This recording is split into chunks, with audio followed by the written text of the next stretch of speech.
What's up?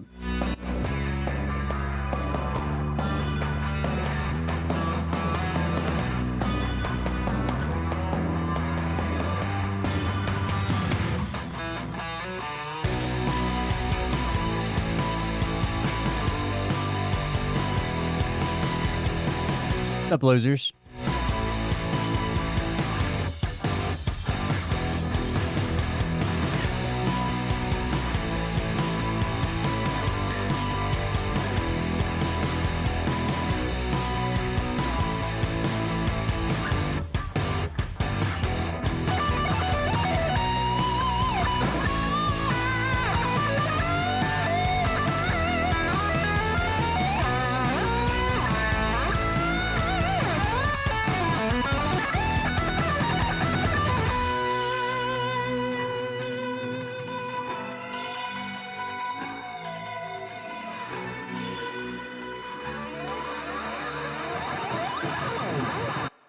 Autodesk Fusion. It's not, I've heard it's not the easiest one to learn, but I don't know. I mean, I can do simple things. I can make a threaded hole and, you know, a screw that fits in it.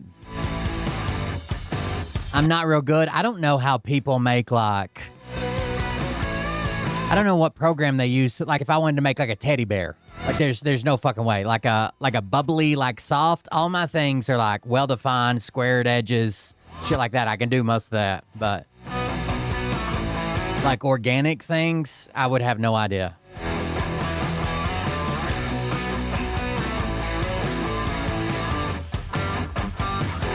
I use Fusion.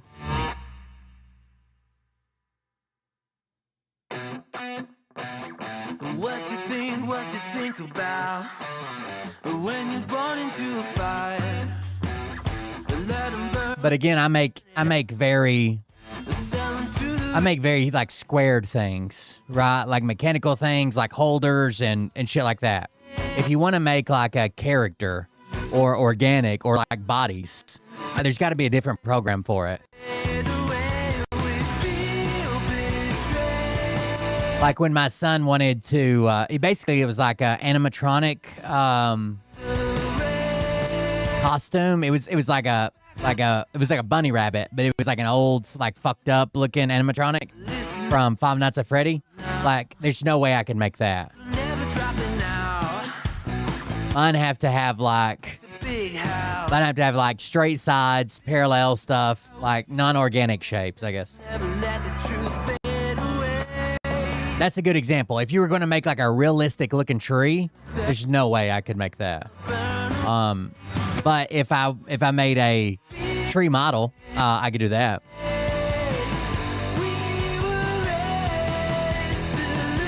There's got to be a different program for like organic shit. I see people using it. I've just never looked into what it is. They use a tablet and it's like a whole lot of pushing and pulling instead of like typing in dimensions. But I use the free version of Fusion 360 or whatever, the maker's version. You just have to log in like every 3 months or something, and as long as you're not using it like heavily for commercial, it's fine.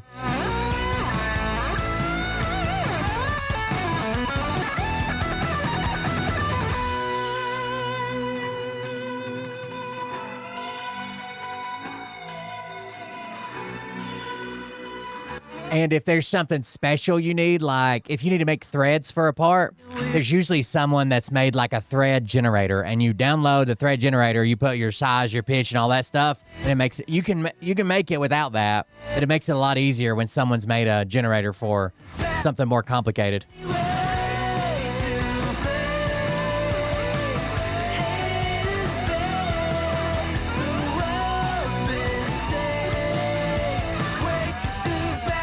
I've done streams where he made stuff with Fusion 360, that just a couple, and they're really old, but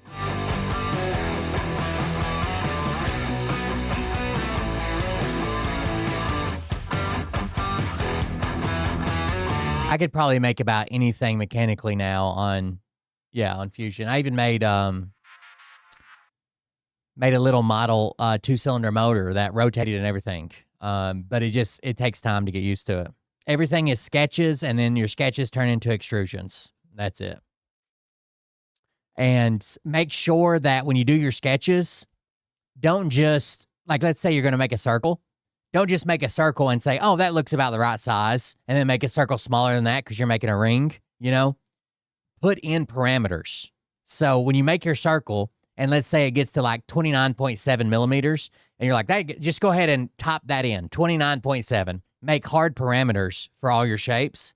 That way, if something doesn't work after you print it, you go back and edit your sketch, and all you have to do is change from 29.7 millimeters to 30 millimeters, and it updates the whole model. If you just do it kind of willy-nilly, like I just made this size ring and never put in like hard parameters for it, when you go to change it, it doesn't want to update the model, the final model, like after you extruded everything. Instead, it just kind of breaks it. But as long as you put in hard numbers, whether you use inches or millimeters, as long as you put in hard parameters, you can go back to the very first sketch you made, even if you have 90 of them, the very first one, and change the parameter, and it'll update everything down the line. So it makes it a lot easier. Hey daddies, it's me, the Linda Binda from TikTok. I wanted to make this video because I wanted to thank you for watching Cold Beer Confessionals with Will Bird. I think that's just incredible. I've watched a few episodes and I'm just like very intrigued. Yeah, but fully you know defined. what I'm most intrigued in is Big Daddy's meat stick. I heard that it's very thick, like a good old German sausage. You know, Linda and her coochie loves that. Oh, never mind. Let's not go there. Anyways, I hope you have a good show and enjoy it as you can. There's a lot of weird things that go on, especially when it comes from the realm of Linda Bindaland. So, enjoy the show. Thanks for watching. Peace out. Welcome everybody. I am Will Bird, and this is a Cold Beer Confessional. Yeah, I'm not great with it still. I kind of fumble around, but make sure you define all your parameters when you're doing it. If not, like I said, when I first started, I was like, oh, that's about the right size, and I wouldn't even look at the numbers. Then I'd go to update it to change the size, and the shit would just break. And then you're trying to scale the whole model instead of just one parameter, which sucks. I also started using construction lines a lot because I use construction lines a lot to like find the center of things or find the distance or make sure the distance on the left and right, instead of using like a revolve, which makes things left and right the same. I use construction lines a lot. They're just under, I forget what the menu is, but it's the far right constraints. Is it under constraints? There's a menu over here, the far right at the top, and construction lines are very helpful. I use them all the time to define things, just to make sure I'm not going crazy. Anyways, thank you guys for joining us. I'm Will Bird. This is Cold Beer Confessional. Thank you for joining us. Thank you for being here. We're talking about Fusion 360. I'm sure it does a lot more than what I can do with it. Yeah, that's the first time I started using AutoCAD, I guess, was I took drafting in high school. I love the drafting teacher. I love drafting. It's a shame I didn't do anything with it, but it was a fun class. We started out the first 3 quarters of the first year is all on pencil and paper. And I even enjoyed that, like letter blocks and all that stuff. And then the last quarter of the first year, you move to computers, and you stay on computers after that. I really enjoyed it. Construction lines are your friends, and just lots of parameters. But it's fun to play with. I think with the free version, you can only save like 5 models. But usually by the time I've made a new model, that old model I can delete. I've either got a model saved to print, like an STL, or it's just something I'm not working at anymore. So, yeah, it's pretty good. Thank you guys for joining us. Happy New Year, everybody. Welcome. I did stream last night where I was complaining, so I ended up at the house for the ball drop. But yeah, hope you guys had a good New Year. That was the first year I didn't stream in a while. Usually what happens is I stream and Mariah and the kids come here, but she wanted to hang out with her sister or something. So that's what we ended up doing. So I was not live. That was like the first year in probably, I don't know, 4 or 5 years where I didn't, but there you go. Times change. I heard Bert's still having audio issues. I heard Phil's jumping on the jiggle coin. Is that true? I just saw somebody post it, but I haven't checked into it. Oh God, he only made it 12 minutes? His whole show's only 12 minutes? Hold on, I get you some audio after he's done singing. He's playing dead. Oh, God, the buzzing's back. Nobody told you to play dead. Get up here. Let me say Happy New Year to everybody. Somebody just said, oh, no, what happened? There's a 3-minute take 2. I don't know. It should be fine. Everybody kind of called the jiggle thing that Phil would be doing jiggle when Brad was doing jiggle. All muted? Sure. You settle down. Quit pushing against me. I'm trying to do a job here. All right, let's see. It was cutting in and out, but now it's fine. That cat's fucking miserable, dude. How many people If it's pushing away from you like it wants down. he's late? BF McDowell says sound is good. Susie says there's no sound. Folks, I didn't check the thing. I'm going to have to bring my cat, show Bart what a happy cat looks like. The sound is great. That's Linus. Thank you. See how she writes a full sentence? So helpful. Very helpful. Happy New Year, everybody. I think if you're on your end. God, it's still cutting out. Listen, for a couple of seconds, I switched from the video intro to the live intro, which is the same song, same video, so I can now put myself in over top of it. Oh, wait, before we go too far, first of all, thank you for the donations. A couple people donated for the New Year's. Jennifer Winkler, and I think I already thanked Bama, but thank you for the donations. Also, somebody I really respect made a post that made me happy. It was Shaq to the Future. You guys know Shaq. They're always on Phil's case, like fucking always on Phil's case. And Shaq made a post on Twitter that made me feel good. Let's see. I'll pull it up and read it. Hold on.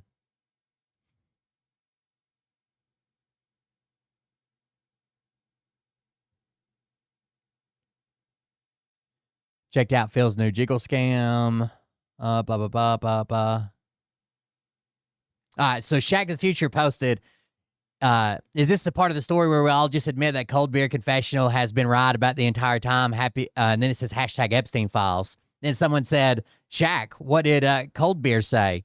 And Shaq said, oh, just all the stuff that is now officially coming out in the Epstein Files about Trump. Then someone said, is that answer supposed to tell us something? And Shaq said, basically that Trump is a pedo, conniving piece of shit who has been hoodwinking people into believing he's some superhero savior.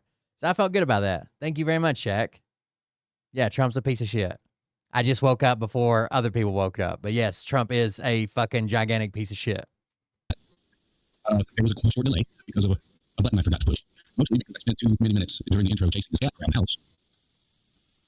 Page Turner is cutting in and out on her end.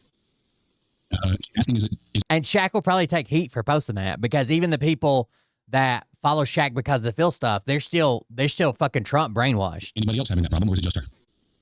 But I appreciate it anyway. I think she probably needs to. My goodness. We're going to talk about the calendar again tonight. Cutting in and out over here, too. Good gosh. Shadow, I guess I'm going to put you in. Try to deal with this. If this happens. I know you don't want to be uncomfortable. He's actually happy here. He's not fighting. He's not pushing back. He's just happy to be hanging out. You want to stay? Let's see if these people say it's cutting in and out. Cam 56 cutting in and out. How about anybody else? I know that the is around. And Shadow, don't you it's not my... God damn, the audio's bad. Come on, Vijay. I'll be very disappointed if this is happening again.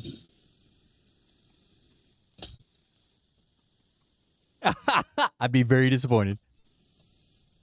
So let's see if we get any more feedback on what's being done and said. Here, let me just check one thing over here. Check 1, 2.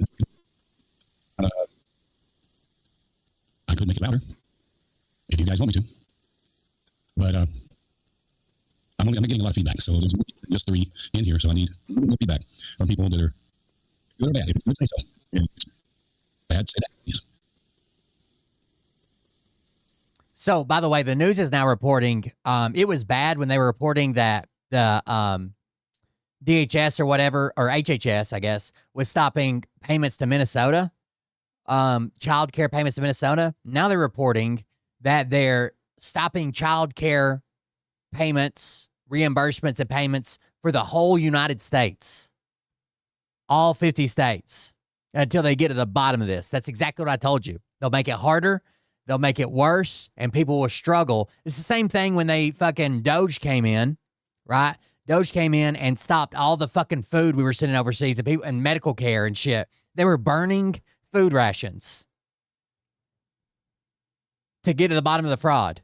So now, across the United States, if you get any type of reimbursement through the federal government, even if it comes from your state, and the state is paid by the federal government, all of it stops until they get to the bottom of this fraud. What's this? Come on, go away. It says, the official said the funds will be released only when states prove they are being spent legitimately. So I'm going to wait for about This played right into their pocket. By the way, I also think it's very weird. You guys know that Nick Shirley guy got busted for going to Home Depot and hiring illegal immigrant workers to hold up Biden signs in front of the White House when he was making a video that proved that illegals were voting for Biden or illegals wanted Biden to win. And he just got back from doing a propaganda piece in Israel.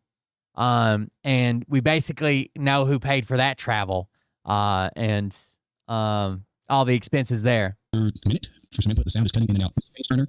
I got this. I'll be honest. I got this. When I first got out of the military, I couldn't find a job. Mariah was working at a restaurant, I think, and I was trying to find a job. Daycare was just stupid expensive. And I went to the state and said, "Hey, I'm a veteran. Like I was actually in a special category of recently separated veteran." And I was like, "What the fuck can I get?" And the only thing that we qualified for was a stipend. It paid like 1/3 of the daycare cost when Liam was little. I want to say that we paid all of it, and then I got a check once a month, and it paid like 1/3 of the cost. So if it's like $600, they paid like $200. The lady told me that I could find some daycares that the stipend would pay for the whole week or the whole month or whatever. But I could not find a daycare that cheap. And I probably wouldn't have put my kid in a daycare that cheap. You know what I mean? Like, it sucks that it's that expensive, but I'm not looking for the cheapest daycare for my kid to stay at. And Susie. Susie said it's okay for her now. How about any of those of you that have already said it sounded good? Can you post again what you think? I'm not going to give up yet because if it's just one or two people, I think it's their advice and not mine. It's everybody that it's Yeah, it's everybody on a phone. Remember, Bart, it's the people with the phones. and nobody's responding.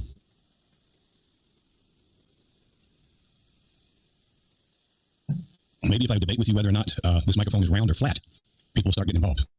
By the way, I think this funding will eventually come back. There's no telling how many people it'll hurt between now and then. How many people will have to call out of work or miss their job, potentially get fired, get in trouble, kids doing without, whatever. It doesn't matter. How many daycares this will hurt, or daycare workers or owners or whatever. But it'll never come back in the same capacity. They'll find a way to limit it. And I'm not talking about fraud. Get rid of all the fraud. Legitimate people that qualify will be pushed out of this program. 100%. The same way they're doing with food stamps. Legitimate people that qualify will be pushed out of the program, and they'll put some type of new requirement or new this or new that and throw it on top of it.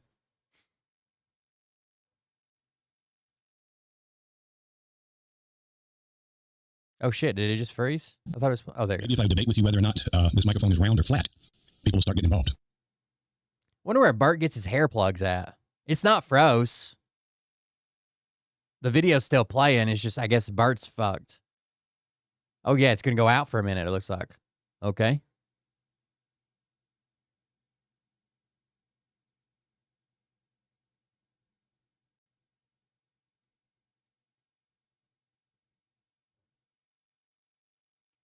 I think that his computer is struggling after it's been on for a while. I guess it's probably his audio buffer is struggling. I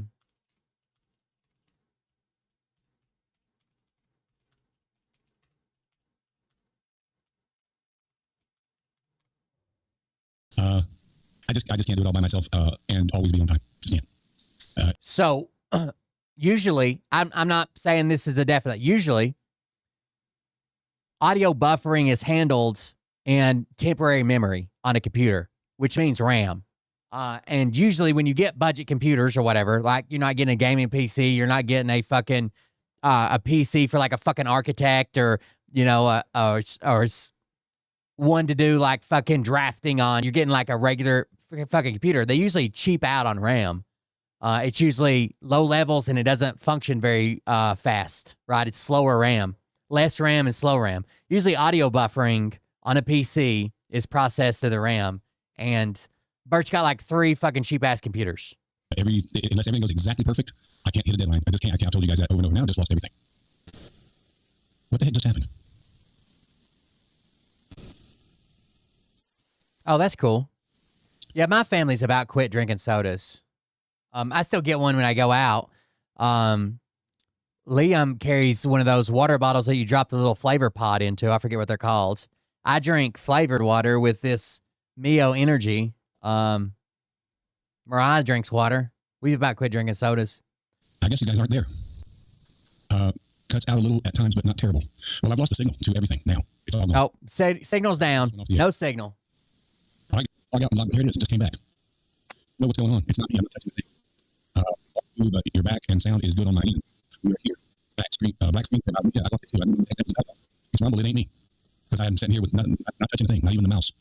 I almost logged out when it went black but I checked my feed on Rumble Studio and it said I was still there. So I know one thing. When I first started streaming, somehow I got what is audio buffering measured in? What is that?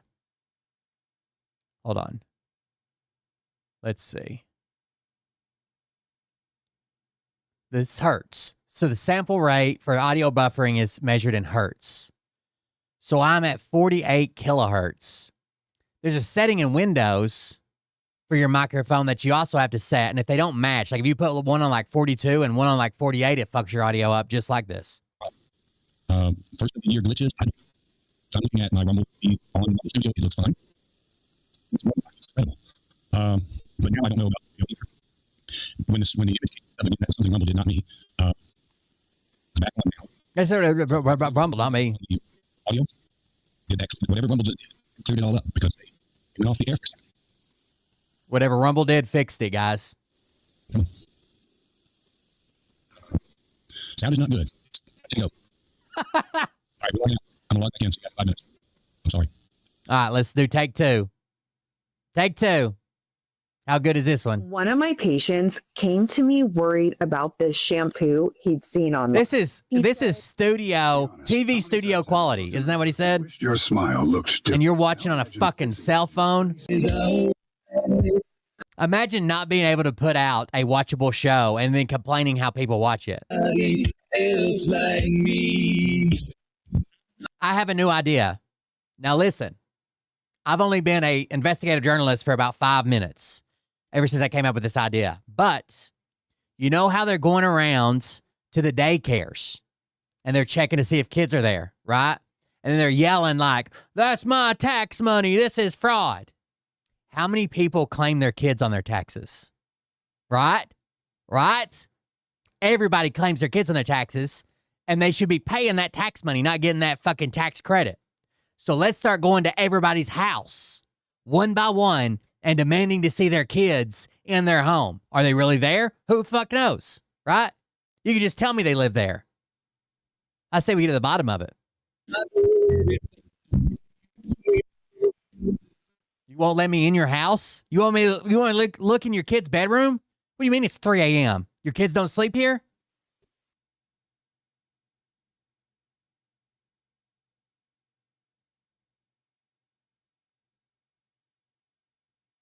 Yeah, somebody just told me to run my buffer, my audio buffer as high as I could, I guess. Let's see what it says.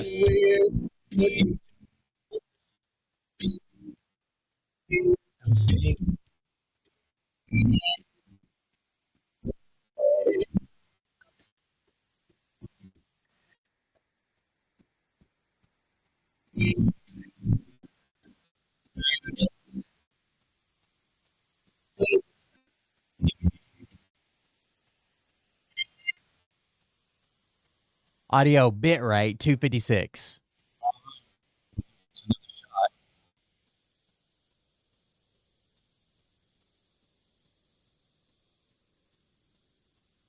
Let's see.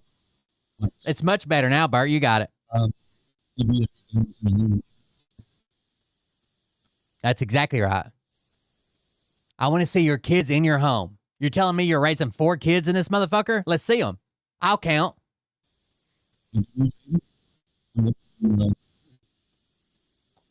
How did it get worse? He rebooted and it got worse.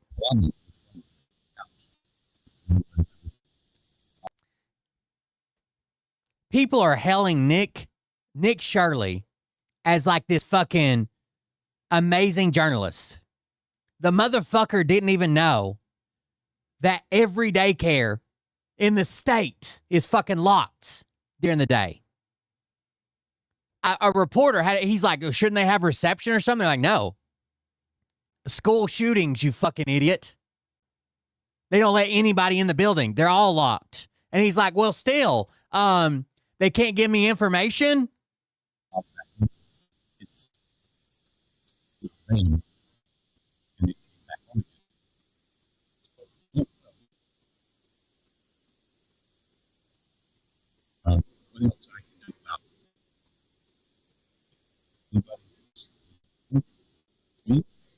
See you guys.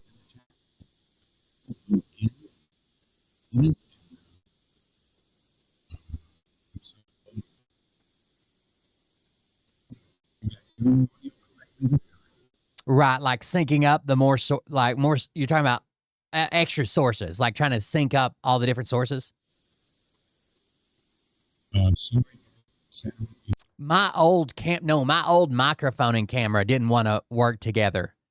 And when I would go to talk, my voice would be out of sync from my camera, right? The audio would be out of sync from the video. And I had to put like a custom delay on it to make it. This is when I was streaming at my old fucking house before we moved to the campground.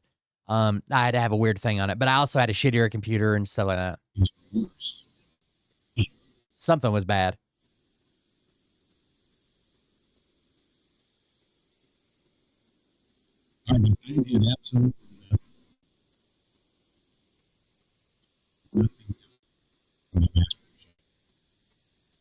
It's so much worse, dude. So I guess we're going to call it a night. Wait, how did it fix it? And I apologize. Happy New Year. Now it's perfect. Right. Goodbye, you guys. He doesn't know that it got fixed right at the end. I'll try. Oh, there he goes. There he goes. Good job, Bert. Sorry. No comments. Imagine that.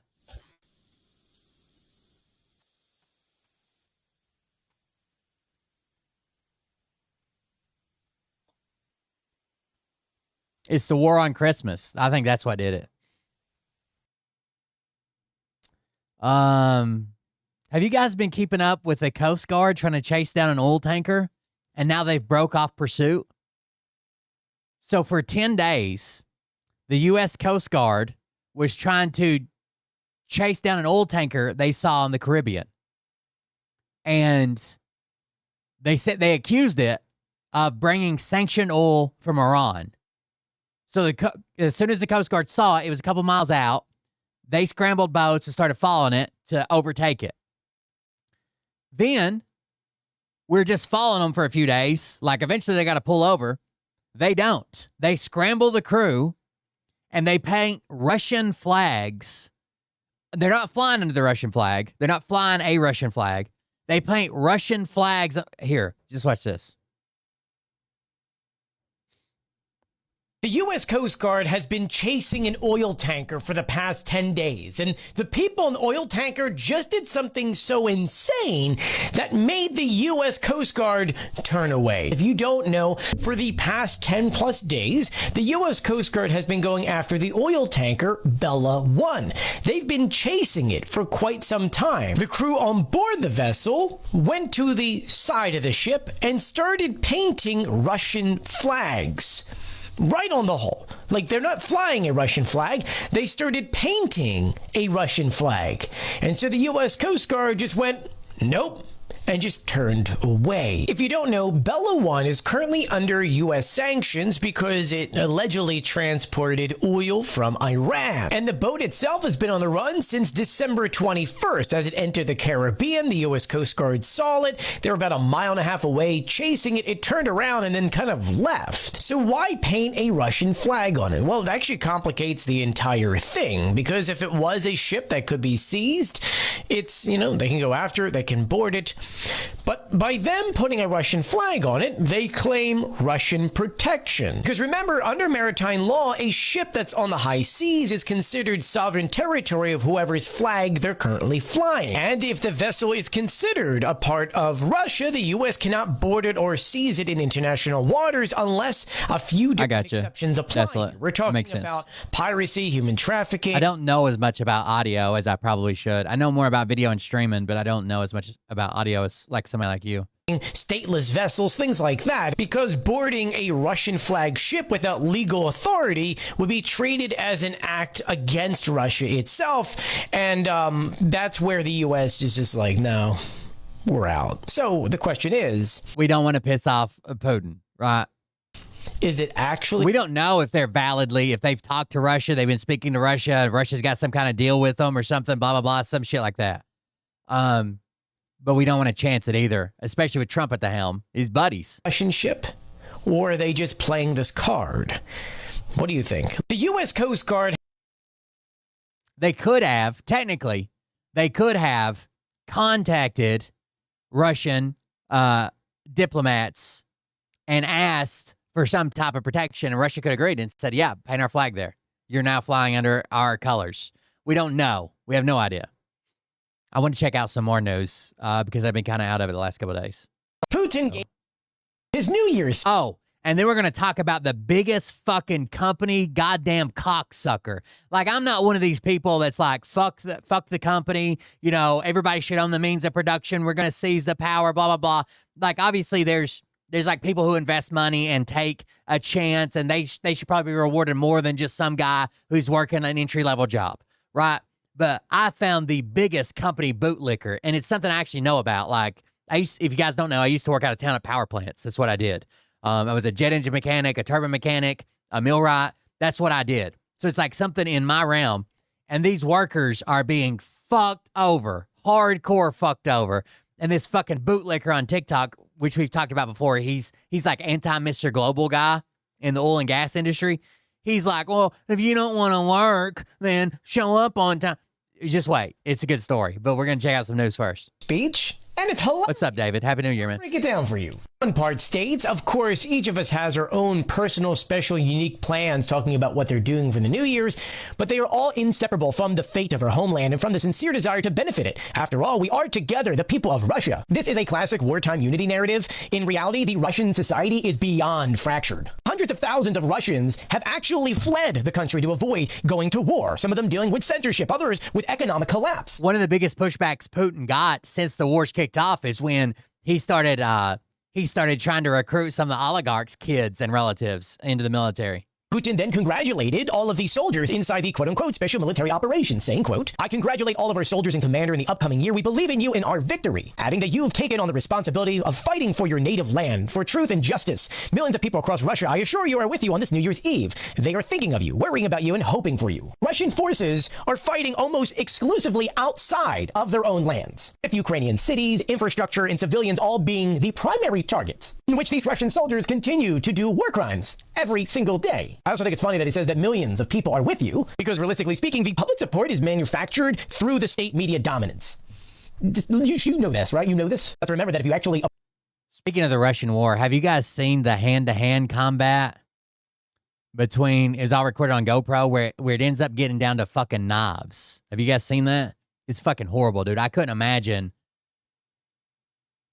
the guy that survives, the Russian guy survives. How do you go back to regular life after that? Oppose the war. Like, I got PTSD to begin with, but this is like fucking intense. Like, gun jams, the guy sticks his rifle out, the other guy grabs it, they get to fighting hand to hand, trying to get to the gun. They both pull knives. He ends up stabbing the Ukrainian guy eventually. I mean, it's probably like 10 minutes of hand-to-hand combat. Ends up stabbing the Ukrainian guy in the chest, And the guy said, okay, let go. The Ukrainian guy's like, okay, let go. And the Russian guy, it's like, you let go. And he's like, you got me. You were the best soldier today. Let go. I'm not going to do it. You got me. I'm dead. And the guy just lets go of him. He sits there until he takes his last couple breaths. Then he gets up and fucking runs away.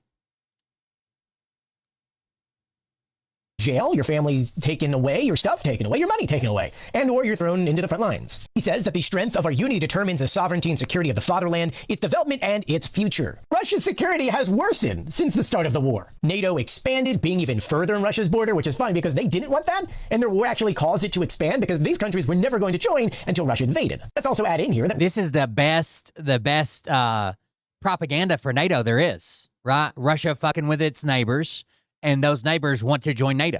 Russia's lost the majority of their military equipment. They lost if Trump doesn't destroy it. And global credibility. And we're not even talking about sanctions yet, which is crippling a lot of their industries. Bottom line is his speech is not a reflection of reality, but is a manufactured propaganda. I couldn't imagine hearing those high-pitched whines of the motors of drones now after all the drone attacks and the drone explosions and all that shit. Message that the Russians want to put out there. He refrains that an aggressive war is defensive, even though they're not defending anything. And the language was designed to insulate the truth from the public and legitimize the continued casualties, even though it doesn't make any sense. Russia's lost over 1 million men due to casualties. And it actually suppresses the accountability rather than actually describing the actual state of war that Russia started. So let me know what you think about his speech down below. Putin gave his New Year's speech. Well, London, you guys have been asking, what did I actually get when I was in? In a few minutes, the new year will come, and I would give everything in the world to be able to say in this address that peace will come in a few minutes. Unfortunately, I cannot do this yet, but with a clear conscience, we can all say that Ukraine is definitely doing everything for peace, and continues to do so. The peace agreement is 90% complete, 10 more to go, and that's much more than just numbers. That is 10% that will determine the fate of peace, the fate of Ukraine and Europe, and the way people live. 10% to save millions of lives, 10% of the determination that is needed to make peace work. I want all of us to be on the same wavelength now, and understand reality in the same way, to be armed not only on the battlefield, to be armed with the truth about who really wants what Ukraine wants, what America wants, what Russians want, what Europe and the whole world wants. Let's start with the most important thing. What does Ukraine want? Peace? Yes. At any cost? No. We want to end the war, not the end of Ukraine. Are we tired? Very tired. Does this mean that we're ready to surrender? Anyone who thinks so is very mistaken. A people who have held out for 1,407 days of full-scale war. Just realize those numbers. 1,407 days of unconquered Ukraine, often without light, often without sleep, but always without panic, without chaos, without discord, in unity. Do we want the war to end? Absolutely. Why hasn't this happened yet? Can Russia end the war? Yes. Does it want to end? No. Can the world force it to do so? Yes. And that's the only way it'll work. Russia doesn't end the war on its own. There's never been a war in history that they've ended on their own accord. Only pressure from others, only coercion from others. Leave Donbass and it'll all be over. This is how deception sounds when translated from Russian. Does anyone still believe them? Unfortunately. And that's why there's pressure on Ukraine. That's why we're fighting like this. And we're proving that what should have been obvious for a long time. After the occupation of Crimea, after the siege of part of Donetsk and Luhansk regions, after the full-scale invasion on February 24th, taking them at their word is simply a sentence to international security. Were our arguments heard? We very much hope so. Do they agree with us? Not completely, not yet. And that is why we're still talking about 90% and not 100% readiness of the peace agreement. Intentions must become guarantees of security and therefore must be ratified by the United States Congress, by European parliaments, all partners. The Budapest paper will not suit Ukraine. Ukraine does not need a Minsk trap. Signatures under weak agreements only fuel war. My signature will be under strong agreement to ensure strong peace for all, not just for a day, a week, or 2 months. Peace for years. And only then is it a real success for Ukraine, for America, for Europe, for every nation that wants to live, not fight. Peace is near. It is more possible than ever, and we can make it happen together. It's a good speech. Capable of stopping the aggressor very quickly and decisively? Definitely. We would like this very much. Sanctions are there, and we're grateful, but only a dead grip will work. Peace has no alternative, and there must be a strong agreement. Does Europe understand this? Yes. Does all of Europe understand this? No. Ukraine is actually the shield that separates comfortable European life from the Russian world. So, dear people, in a moment, New Year, we will have a new year despite everything. There will be a toast, one for all, for millions of Ukrainians, for soldiers, for everyone who gave their lives for Ukraine, for doctors, firefighters, energy workers, for those who return from captivity, for everyone we're waiting for peace to come. Russia will have to end the war when it finds one more reason for peace than for war. And we will add today to be one step ahead, one decision bolder, even 1/10 stronger, and then we'll choose peace 100%. Dear Ukrainians, the year 2025 is coming to an end. Real winter is all around us. Snow on New Year's Day. Of course, most of us right now want peace. But unlike New Year's snow, it will not fall from the sky for us like a miracle.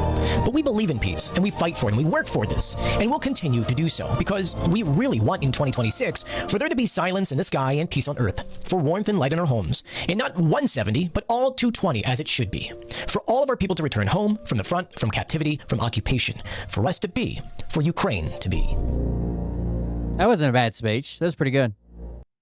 Donald Trump just shared something on Truth Social, which is extremely important to talk about, because this is what he wrote and shared 4 hours ago. It's from the New York Post, and it says, Putin attack bluster shows Russia is the one standing in the way of peace. This matters because Trump kind of accused Ukraine of the ones doing this without actually looking at any facts or information. And so by him amplifying this story means that Trump is publicly assigning blame to Moscow being the reason why peace is not happening. This also looks very strategic because Trump keeps claiming he can end the war extremely quickly, and framing Russia as the obstacle actually gives him some leverage when it comes to negotiations. At the same time, it also gives him a lot of political kind of coverage here in the United States, as a lot of people in Congress, and I mean like 90-something% of them, is pro-Ukraine and obviously want Russia to stop what they're doing. And it also sends a message to Europe and Ukraine that it's not Ukraine that's the problem here. Instead, it's that guy. Bottom line is, this does not make is pro-Ukraine in any traditional sense. It shows that he wants to put pressure onto Russia and position Donald Trump as a negotiator here to force him into finally accepting peace. And so to end 2025 on this and essentially start at the same time is hopefully a good time for Ukraine.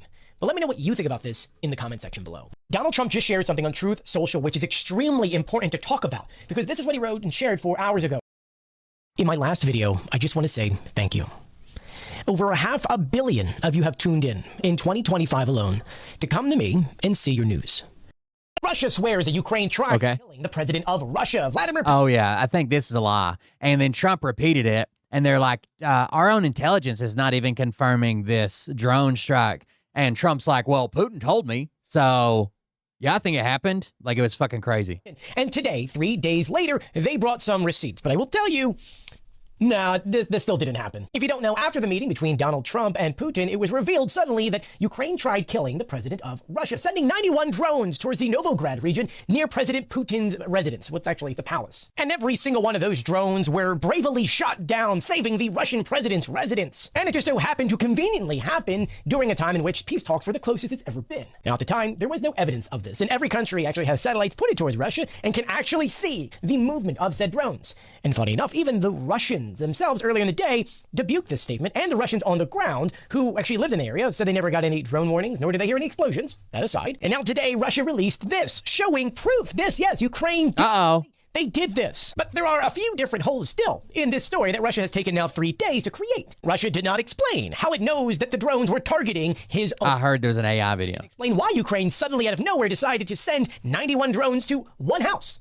And how Russia was able to destroy 91 drones, even though earlier in the day, their own Ministry of Defense said there was 18 drones. And all those were destroyed. Russia also gave some footage, which was actually really laughable, because I could go film what they pretty much filmed, like in my backyard, and just claim that this happened in wherever you want. So just a recap here. No proof at first. Then evidence arrives 3 days later, and it's great evidence, according to them. It happened during perfect timing, and let's just make sure this makes sense. 91 drones, every single one of them destroyed, aiming at one house. Oh, and no residents on the ground or anyone heard anything, and there's no notifications. Sure, yeah, it happened.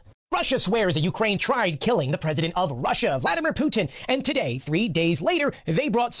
Russia thought he was dead after they tried to kill him, and in return... The craziest part is that Trump just believes Putin instead of waiting for our own intelligence to tell him shit. He's like, well, he said it happened, so I guess it happened. Russia thought he was dead after they tried to kill him, and in return, Ukraine actually made $500,000. This is an undercover story that is just breaking right now, and we have to break it down. This is the person behind the entire assassination, Denis Kapustin, and Russia wanted him taken out. If you don't know, he is the commander of the Russian Volunteer Corps, aka the people that are actually inside Russia fighting Russia. It's a group of Russians doing this. Well, Russia's not happy about this, and so they put together a, let's just say, some kind of mission to take this guy out. Russia found a guy that could do this. We believe it is a sniper. They said, if you can take him out, we will hand you $500,000. Russia didn't know that the guy that they hired was actually working for Ukraine and working with Ukrainian intelligence. And so on December 27th, pro-Russian, pro-Kremlin Telegram channels, military channels all said that Denis was taken out. And they were proud about this because, well, the person who was leading the uprising inside of Russia was gone. But today, a surprise for Russia unfolded. Because the Ukrainian intelligence uploaded essentially a Zoom call with him showcasing that he was still alive. Hell yeah. This whole thing was an operation. At the end of the day, Russia actually handed Ukraine $500,000 essentially as a New Year's Day gift. right? And the icing on the cake is that in his announcement during this video, he said, I'm going to quote him here, "Welcome back to life." And then he confirmed later that the money that was meant to take him out is pretty funny. supporting Ukraine's war effort. And then he went on to say that, yes, I am alive, and then said that his disappearance never disrupted operations on the ground, and he's returning to the battle. He'll be a target forever now, though. Immediately. So yeah, Russia not only lost their target, they lost the narrative because they were so excited about this. Remember the leader of the Wagner group? And then it wound up being fake. And then at the same time, they lost some money. Let me know what you think about this in the comment section below. This is just wild. Russia thought he was dead after they tried to... Russia right now is accusing Ukraine of... Dude, I saw a video of there was like a Russian soldier like storming this trench. Like he comes in from the end. There's one Ukrainian soldier there. It's just one-on-one. And there's like a battle going on the field, but in this trench, it's just them two. And the Ukrainian soldier picks up a helmet, like a battle helmet, right? Like armor. And he throws it. And the Russian soldier thinks it's a grenade. And the Ukrainian soldier later told him like he didn't have any grenades. So he just picked something up. He didn't even realize what he was picking up. He picked up a helmet and threw it. And the Russian soldier thinks it's a grenade. Hears it like bouncing off the trench walls coming that way. So he retreats back up out of the trench and then just gets fucking annihilated, like cut down by a fucking machine gun.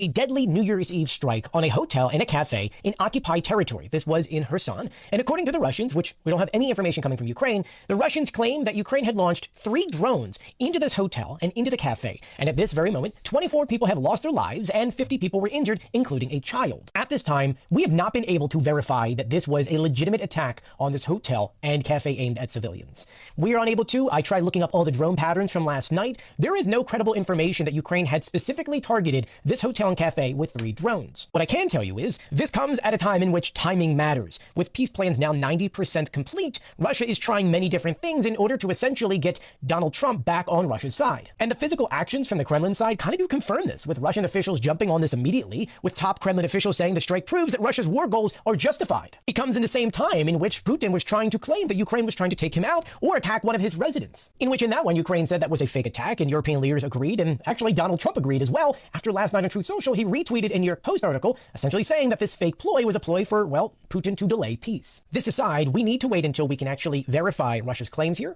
There's nothing to say that this is credible yet. There have been photos and videos put online, but we don't know if Russia did this as a false flag operation or what happened here. So as soon as we do have verifications or a comment from Ukraine, I'll be sure to keep you updated, so please do share my videos and follow me for more. Russia right now is a cargo... Russia claims everything. It would be hard to be in the war right now and see all the Russian propaganda. Like they put out a shit ton of propaganda about how well they're doing and all the people they're killing, how many people they got surrounded and this, that. It'd be hard to stay positive on the battlefield with all their propaganda. The Mediterranean. This happened in December, and now investigators are saying that on board may have been parts for a nuclear reactor.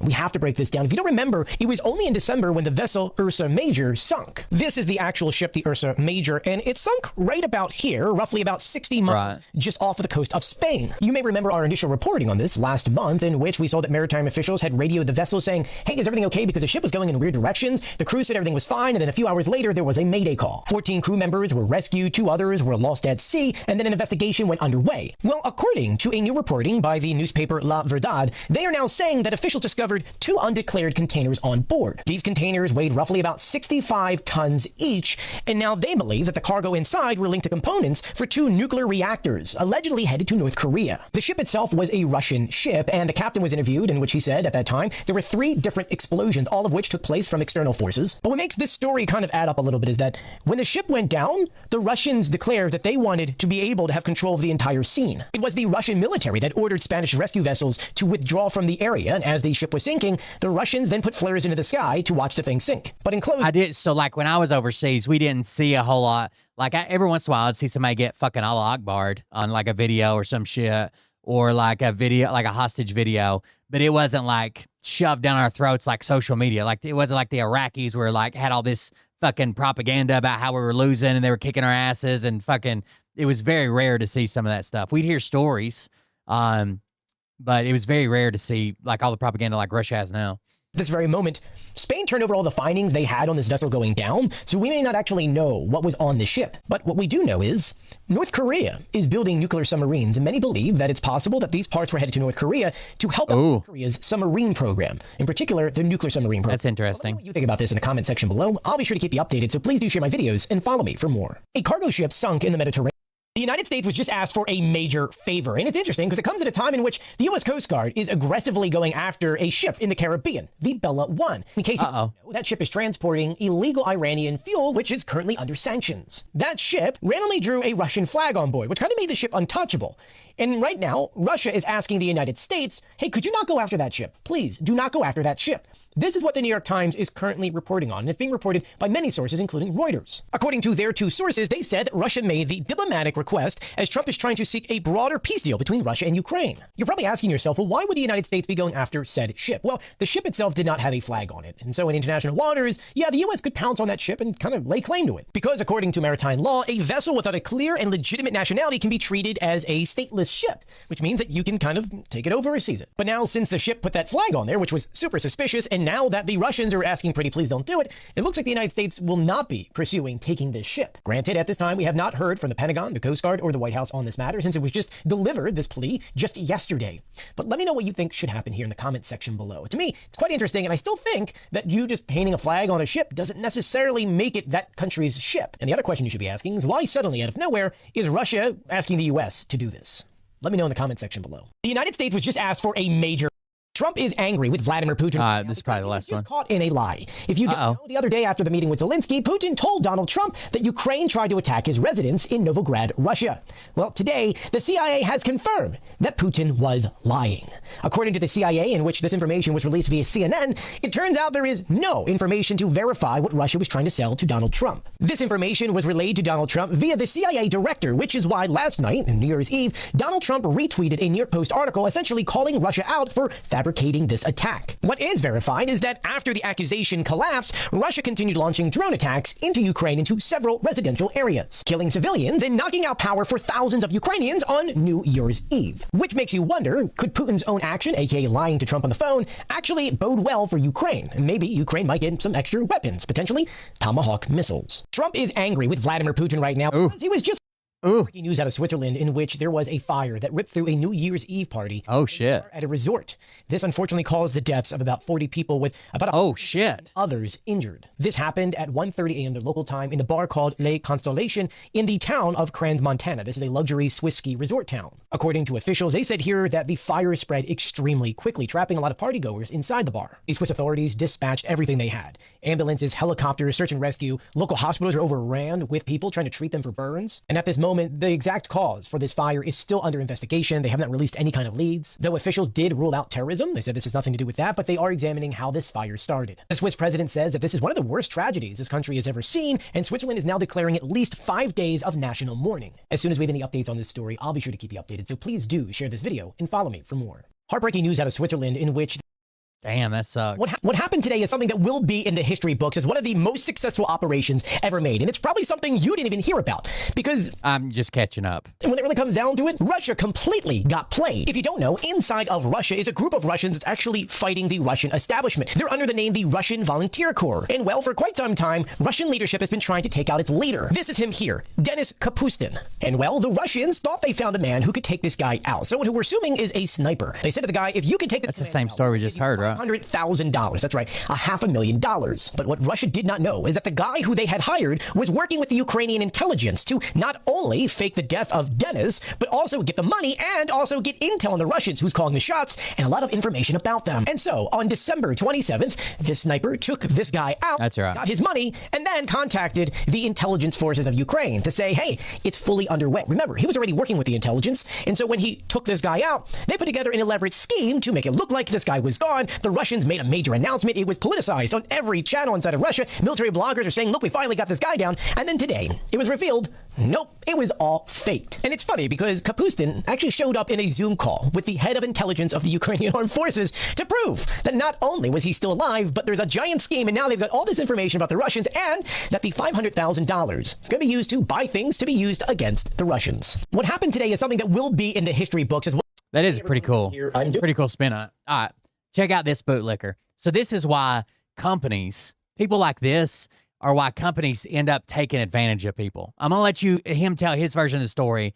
Then we're going to read some of the comments, and I know a guy that's working at this site right now. A guy that's working at this site right now, and I got a text message from him. Word we get all these damn crybabies on these construction? So first of all, it says CP2. CP2 is like an LNG plant that's being built. It's hiring thousands. Now, he did a previous video about the CP2 plant and said they're going to hire like 10,000 or 50,000 or something like that, right? It says CP2 is hiring thousands, but hundreds are quitting.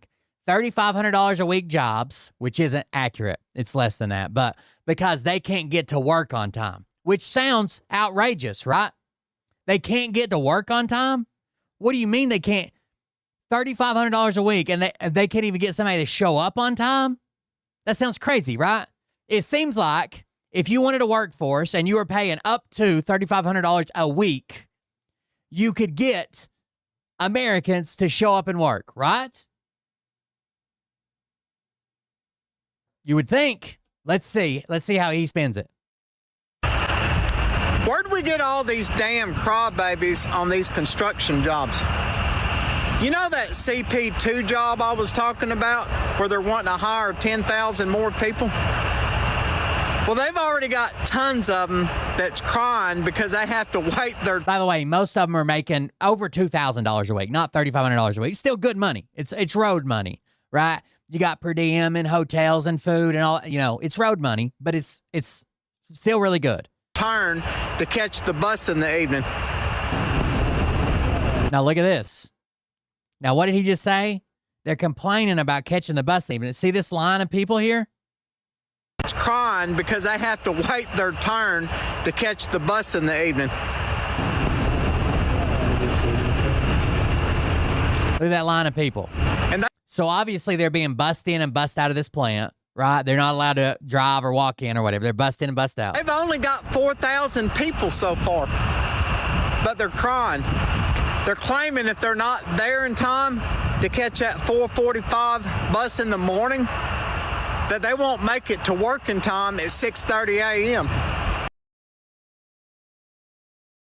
Wait a second.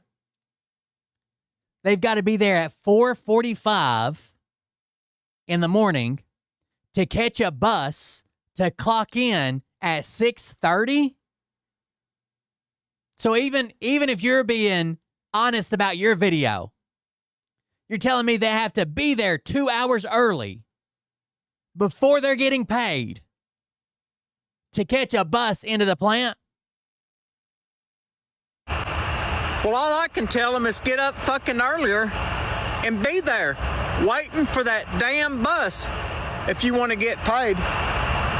They're claiming if they don't make it to work in time, that they'll lock the gates and not let them clock in. And if they don't clock in, then they miss a day's per diem. And they'll miss a day's per diem for the day they're not working and a day's pay. These people are literally making $3,500 a week. And they're gonna quit because they can't get to work on time. So it's just the whiny fucking babies, right? So here's some of the comments in the chat. People talking about being there at 3 a.m. Not enough buses to get them in. People standing in line before 4 a.m. They finally get on the bus, get to the plant, and it's like 6:40 after they wait in this line because there's one fucking bus. After they wait in this line, and when they fucking waited for 3 goddamn hours, two plus hours to get there, the gates lock and they won't let them clock in. They don't pay them for the hours they've been sitting there waiting on the fucking bus. They don't pay them their days per diem. They don't get no pay for that day, and they get in trouble for missing a day of work. I have a buddy on that job that says that unless you get there at 3:30 in the morning, 3:30 in the morning or earlier, you cannot get into the plant before 6:30 a.m., which is when you have to, you go through the gate and clock into the gate, and they search your cooler and shit. And if you're not there at by 6:30, they close the gate and lock it at 6:30 and tell everybody to get fucked. This bootlicker piece of shit is why companies think they can do this shit. Sounds to me like if they can pay $3,500 a week to every man on the site, that they could goddamn buy another bus. Like, what the fuck is this? That's insane, right? And because the workers are complaining and making videos and talking about we have to sit out here for 2, 3, 4 hours, right? That's going on social media and people are telling them to shut up. Well, you make a lot of money. You should just have to do that. My buddy is working 12-hour shifts, okay? With the 3 hours he has to be there early and 3 hours it takes him to get back to the parking lot. From parking lot to parking lot, he's there 18 hours. Then he said it takes over an hour to get out of the parking lot. That's 19 hours. And that doesn't count how much time it takes him to get in the parking lot in the mornings. That's just when everybody leaves. Because the company can't get more buses or fix the parking issue or stagger the shifts, right? Let's have the 1/3 of people come in this hour, an hour later have another third of people, and then the last hour have the third third of people. Like, how fucking insane is this? And these motherfuckers like this, boot-licking pieces of shit, Trump voters, are like, well, you don't have no right to complain making all that money.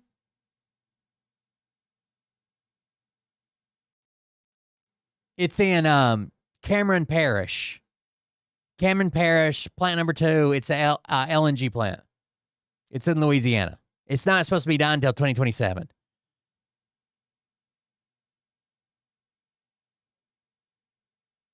Now, a company I worked for, Bechtel, got in trouble for this. It is Bechtel, Betchel. Is that how you spell it? Bechtel. Got in trouble for this. All right, they won't let you drive on there. You can't walk in. You have to take these. They're forcing you to take that bus. And you have to be there hours early that you're not getting paid for, right? You only get paid once you clock in. Even when you clock out, you're going to be there for another 3 goddamn. It wasn't as bad at Bechtel. It was like 2 hours. Like, you had to be there 2 hours before your shift started.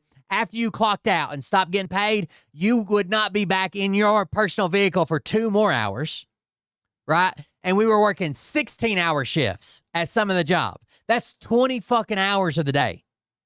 You have 4 hours off. And that's not counting how far you have to drive to the hotel or whatever.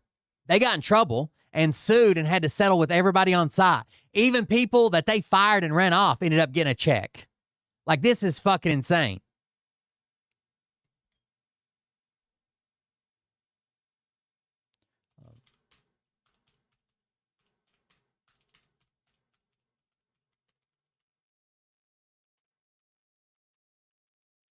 And people come on here and make a video and be like, sounds like to me. Now, with all that information, now watch his video and see how he comes off. It's not whiny people who just need to shut up and accept all the money they're shoving down your throat. It'd be one thing if they paid you from the time you got to the bus stop to there and they're like, hey, we just have to deal with this. You know what I mean? Like, you're going to get paid to stand in line because that's all we can do. Or if they tried to fix it. One goddamn bus. But now listen to his video with all that context. Where'd we get all these damn crybabies on these construction jobs? You know that CP2 job I was talking about, where they're wanting to hire 10,000 more people? Well, they've already got tons of them that's crying because they have to wait their turn to catch the bus in the evening.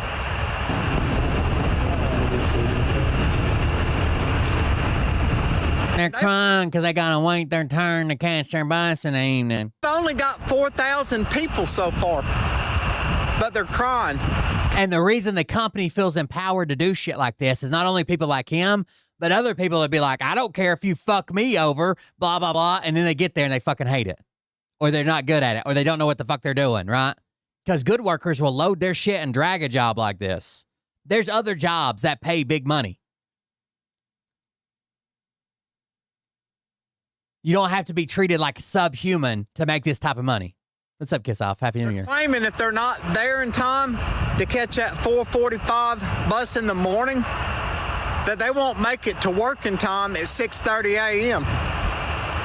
Well, all I can tell them is get up fucking earlier and be there waiting for that damn bus if you want to get paid. They're claiming if they don't make it to work in time, that they'll lock the gates. And not only do you not get paid for that day's work, you don't get paid for that day's per diem, which means a hotel's coming out of your pocket now. Per diem pays your hotel and food. right? It's the cost of living on the road. It is a substitute tax-free that you get added to your check for each day worked, and it's supposed to cover your living expenses, laundry and food, whatever it takes to live on the road. You don't get that per diem either, so they're going in the hole those days. Let them clock in. And if they don't clock in, then they miss a day's per diem. And they'll miss a day's per diem for the day they're not working and a day's pay. These people are literally making $3,500 a week. And they're going to quit. The guy that I know is a supervisor down there, and he knows how big a problem it is. I wouldn't say his name or the company he's working for, but he knows how big a problem it is. And I think he's making probably around $3,000. Another guy that knows him that I'm sort of friends with, I don't know him that way. I text him too and asked him about the bus thing. He's making about $2,000 a week. Because they can't get to work on the hours they're inside the gate, not the hours they fucking sit and wait on this goddamn bus. on time. Because they can't get to work on time. Get all these. They're just crying, baby. That's fucking bullshit, dude. That's a company fucking people over. And knowing they can do better, that company has enough money to hire 20 goddamn buses, right? Stagger the shift. Have people come in at different times. Have a place where you can just walk in, right? I don't care if it's 1.5 miles, 2 miles. If I don't have to wait 3 hours, I'll walk in. I've walked further to get into plants before. Let the contractors a lot of times they'll let contractors buy pickup trucks and put camper tops on them and bench seats and limit the speed limit to 15 miles an hour. Let the companies drive their workers in. Do something. But people on here taking up for the company saying, well, that's why the crime babies don't want to get it. That's why we can't get it. Fuck you. Well, it looks like it's a good time to be a black resident in San Francisco. The United States government owes us a debt, and we need reparations now. Because the mayor has just signed a bill to pay every black resident $5 million in reparations. But the problem is they don't have the money to pay it. So they want to bring it in front of Congress to see if Congress will give them the funds to pay that $5 million reparations. What does this have to do with you? Nothing. Nick Shirley lied about the daycare. He went to the back door. You know, if you're going to speak shit about one of us Americans, how about doing it in English? And if you're going to pick on one of us, that's the type of guy this guy is. Don't pick on the one that's showing us video proof. Video proof of the fact that y'all don't even know how to spell English words. If you're going to use the word learning, put an N in it. Dude, I understand it's kind of funny to like meme and like make a joke, but treating this as if it's some type of evidence of something, like small businesses all the time have fucking misprints. Somebody put in my Discord, hold on, I'll read it. It says, watching last night's show, I run a child care center. I have so much to say. I hate how this person is destroying these people. Also, about the sign, we had our street sign handmade by a family member of a staff person. She looked at it. Her husband looked at it. Both of the other daycare teachers saw it. We brought it to that school, showed the maintenance chairwoman and her husband. And then after it was installed, a neighbor noticed that there was a word misspelled. Like, that just happens, right? It's funny to me, Mom, and especially like it's a school, a daycare, it's teaching, learning center. That's funny, but treating that like it's proof of something is bullshit. Get you more. But us taxpayers, we're fucking getting tired of y'all trying to rip us off because we have showed y'all love and try to help take care of you. For y'all to come from another country and find a loophole in our system and literally take advantage of us shows us that there's a different kind of quality of person between y'all and us. If it wasn't true, then 80% of those daycare centers wouldn't be Somalian ones. They'd be American ones. But instead, you're one. You understand that people like their own people, like running daycares and doctors and hospitals and restaurants and what the fuck? Those daycare centers wouldn't be Somalian ones. They'd be American ones. But no, we'll let it stand. You're wanting to take my tax dollars. No takebacks. $30,000, $40,000 a fucking year going into a fucking hellhole like that. Those Americans are fucking getting tired of it. And something's fixing to be done. I swear, I think you could take MAGA and fool them like with the, oh, look, I pulled my thumb off trick. Like, these people are fucking, they're idiots. Well, it looks like Americans have some questions for Somalians in Minnesota. Hello, we'd like to ask where the money's going. But those Somalian daycares don't like the questions, and they're saying that we don't have permission to ask them, so they are threatening to sue. Is all the money going for if there's no children at these daycare centers? I mean, you cannot stop people on the street and question them. We can ask you don't have any permission. Where are the children? I will sue you. It's gotten so bad that the Small Business Administration has halted funding in Minnesota. Did you know that they give grants to these people coming into these countries of $1 million apiece to help them open these small businesses? Just for them to fleece America? Shit. Woo! Well, it looks like Americans have some questions for Somalians in Minnesota. Hello, we'd like to ask where the money's going. But those Somalian daycares don't like the questions, and they're saying that we don't have permission. This guy's fucking wild, dude. Threatening to sue. Have y'all heard about the rash of Somalian daycare bankruptcies in Minnesota? This dude has a problem with people getting help with his taxes, but has no problem with, oh yeah, he'll take up for the company in a heartbeat. But he's like, I'm paying this much in taxes, I'm mad. Well, apparently, there are hundreds of Somalian daycares in Minnesota that have been charging the U.S. government over $1 million a year apiece to take care of children. And now that they're being investigated, it turns out that they haven't taken care of the first damn child. And now that they're being investigated, they're claiming they're afraid of white people. No one's proven this, right? In fact, the news actually went back. Hold on. Let's see. I know CBS did something. I'd say they all did. Hey, folks, I got an update.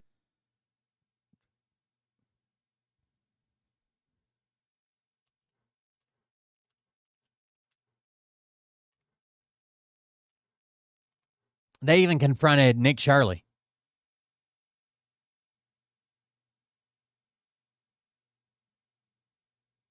Let's see if we can see some of this. It's good to know. Don't be ignorant. And oh, I think I got some. Actually, I got some good links. Hold on.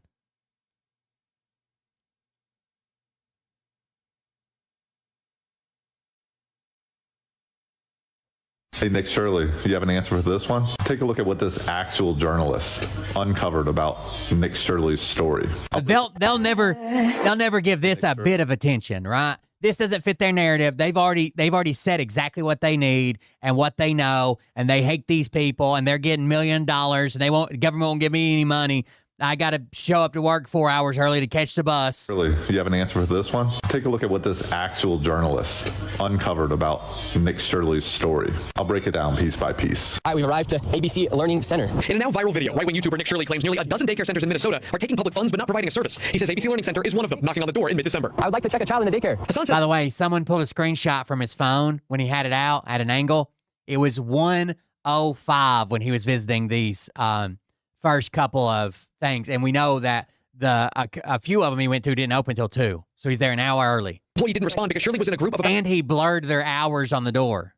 Very interesting. 8 people, and his staff were concerned about recent ICE activity. Let's not forget, the only evidence they had was that they weren't opening the doors and they didn't see any children. Anyone that sends their kids to daycare knows that the front doors are locked, especially during the day. And as they should be. See the children from the windows to prevent sketchy people like Nick Shirley from entering. Is this daycare coming from? No, we're not coming from. Hassan showed us security footage from the... I think even when my sons were in daycare, we had to buzz in day Shirley was here. According to the timestamps in the videos, this woman takes a young child. So they got security cam footage of kids being dropped off and picked up. 9 a.m. that day. About 3 hours before Shirley arrives at the door closer to the street. Within the hour after Shirley leaves, a woman arrives at the other door with a stroller. A larger family heads inside a few hours later. So again, Nick Shirley was there. There's the kids. And he's also confusing capacity with the number of kids that are supposed to be there every fucking day over and over again, right? Maybe their capacity's for 90. Maybe they only have 30 enrolled. Who knows?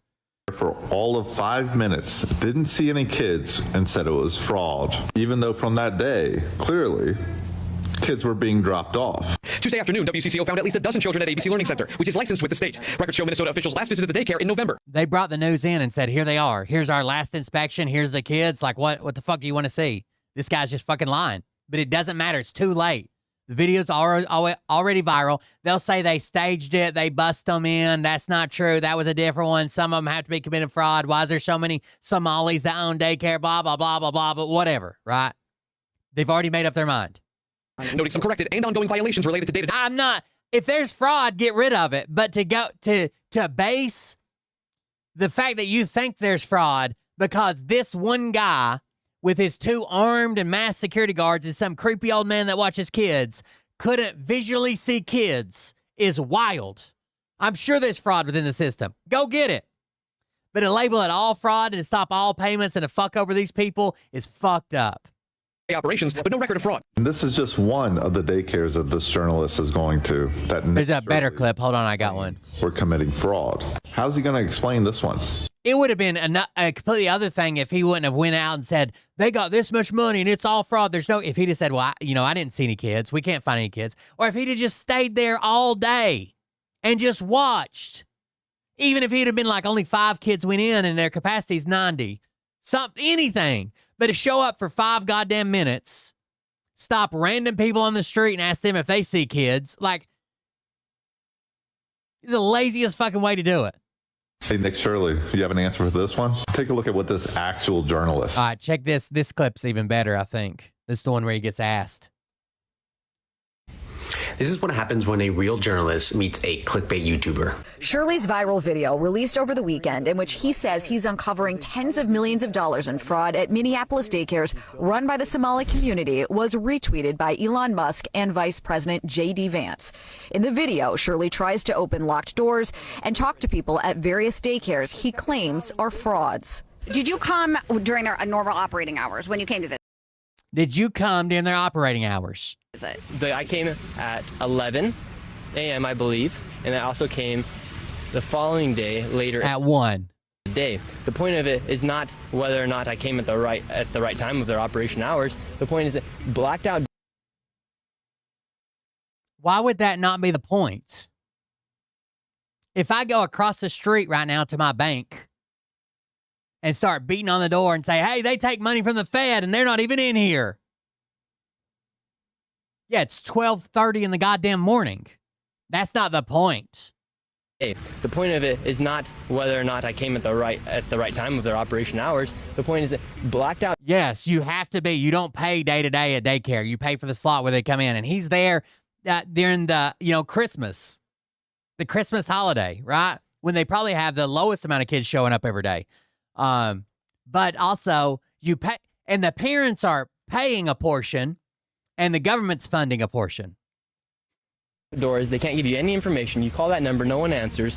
I wasn't trying to go inside, and there should be a way for somebody to actually be able to call that number and somebody be able to answer. These aren't real businesses. But surely you don't think a daycare should just be unlocked. You shouldn't be able to just walk in. Yes, he does. Watch, he does. Daycare. Be a reception. No, every daycare is locked. Every daycare in the fucking world is locked. He had no idea that the doors were supposed to be locked. Answers. I wasn't trying to go inside, and there should be a way for somebody to actually be able to call that number and somebody be able to answer. These aren't real businesses. But surely you don't think a daycare should just be unlocked. You shouldn't be able to just walk into a daycare. Be a reception. No, every daycare is locked. Their doors are locked. And so, okay, you bring up a fair point. So let me get this straight. Okay, you bring up a fair point. Why can't I get information? entire investigation consisted of showing up outside of operating hours at 11 a.m., finding locked doors, and declaring fraud. Brother, I showed up at a bank at 2 a.m. once. Doors were locked and nobody answered. Should I call the FBI? This is what happens when you learn investigative journalism from playing Among Us. Door locked equals sus equals fraud. Genius methodology. Federal law enforcement hasn't done enough. I mean, they would say, look, these fraud cases have been going on, but they've already done like 80 indictments. The cases have been going on, for years. And why did I show up one day in Minnesota and go to all these daycares, no children, they're receiving millions of dollars. We uncovered nearly 100 million, 110 million. He should have never done this. This makes him look like such a goddamn retard. He should have never showed up once the real news was there. Go to all these daycares, no children, they're receiving millions of dollars. We uncovered nearly 110 million dollars in fraud in one day. How do you know that all the allegations? $110 million in fraud in one day. All of it's fraud, 100% of everywhere I went.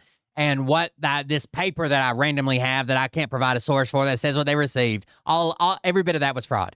That you're making are true. How do I know that they're true? Well, we showed you guys what was happening, and then you guys can go ahead and make your own analysis. We're coming so we can make our own. We showed you what was happening. We showed you that a couple doors were locked, and we didn't personally see any kids. Now you make your own analysis. He knows what he's doing. If he's not a fucking plant, dude. Are true. How do I know that they're true? Well, we showed you guys what was happening, and then you guys can go ahead and make your own analysis. We're coming so we can make our own analysis. Are you? Yes, at least an actual journalist would have been like, I don't know. What I do know is I was here all day, or I was here for 3 days. I saw one kid enter, and he was with someone that looked to be like workers there. I can't tell you if that's fraud, but it seems like there aren't kids enrolled here. Something. But to say that 100% of everywhere we checked, every one of them was fraud, this is how much money they received, this David guy's been watching them for months, like, get the fuck out of here.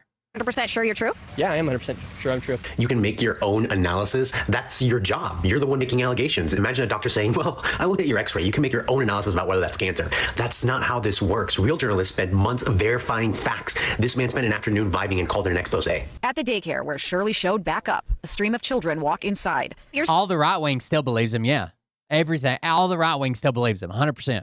They're still peddling all of it. In fact, if you make a video about, like, hey, he went there when they weren't open, or there are kids there, but literally the first comments you'll get in the in your comment section is, defending this fraud is wild.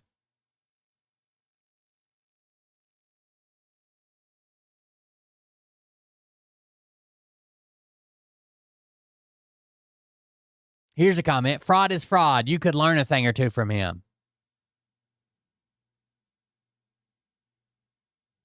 Saying that this is a fraudulent daycare. There's kids being dropped off right now. Yes, the commissioner of children literally said a week ago this place was closed. Did you know They're that? showing face right now. A viral video, disputed claims, and their full fallout remains to be seen.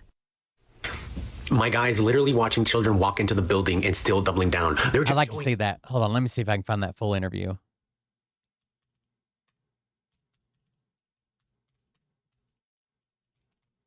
I don't doubt there's fraud there. It's nowhere near the scale that he claims. And what he's trying to do is propaganda, 100%. Right? I'm glad that no daycares showed him kids. Like, I'd be pissed if they showed him my kids. What do you mean a cameraman and 2 armed security guards showed up and you peddled my kids around?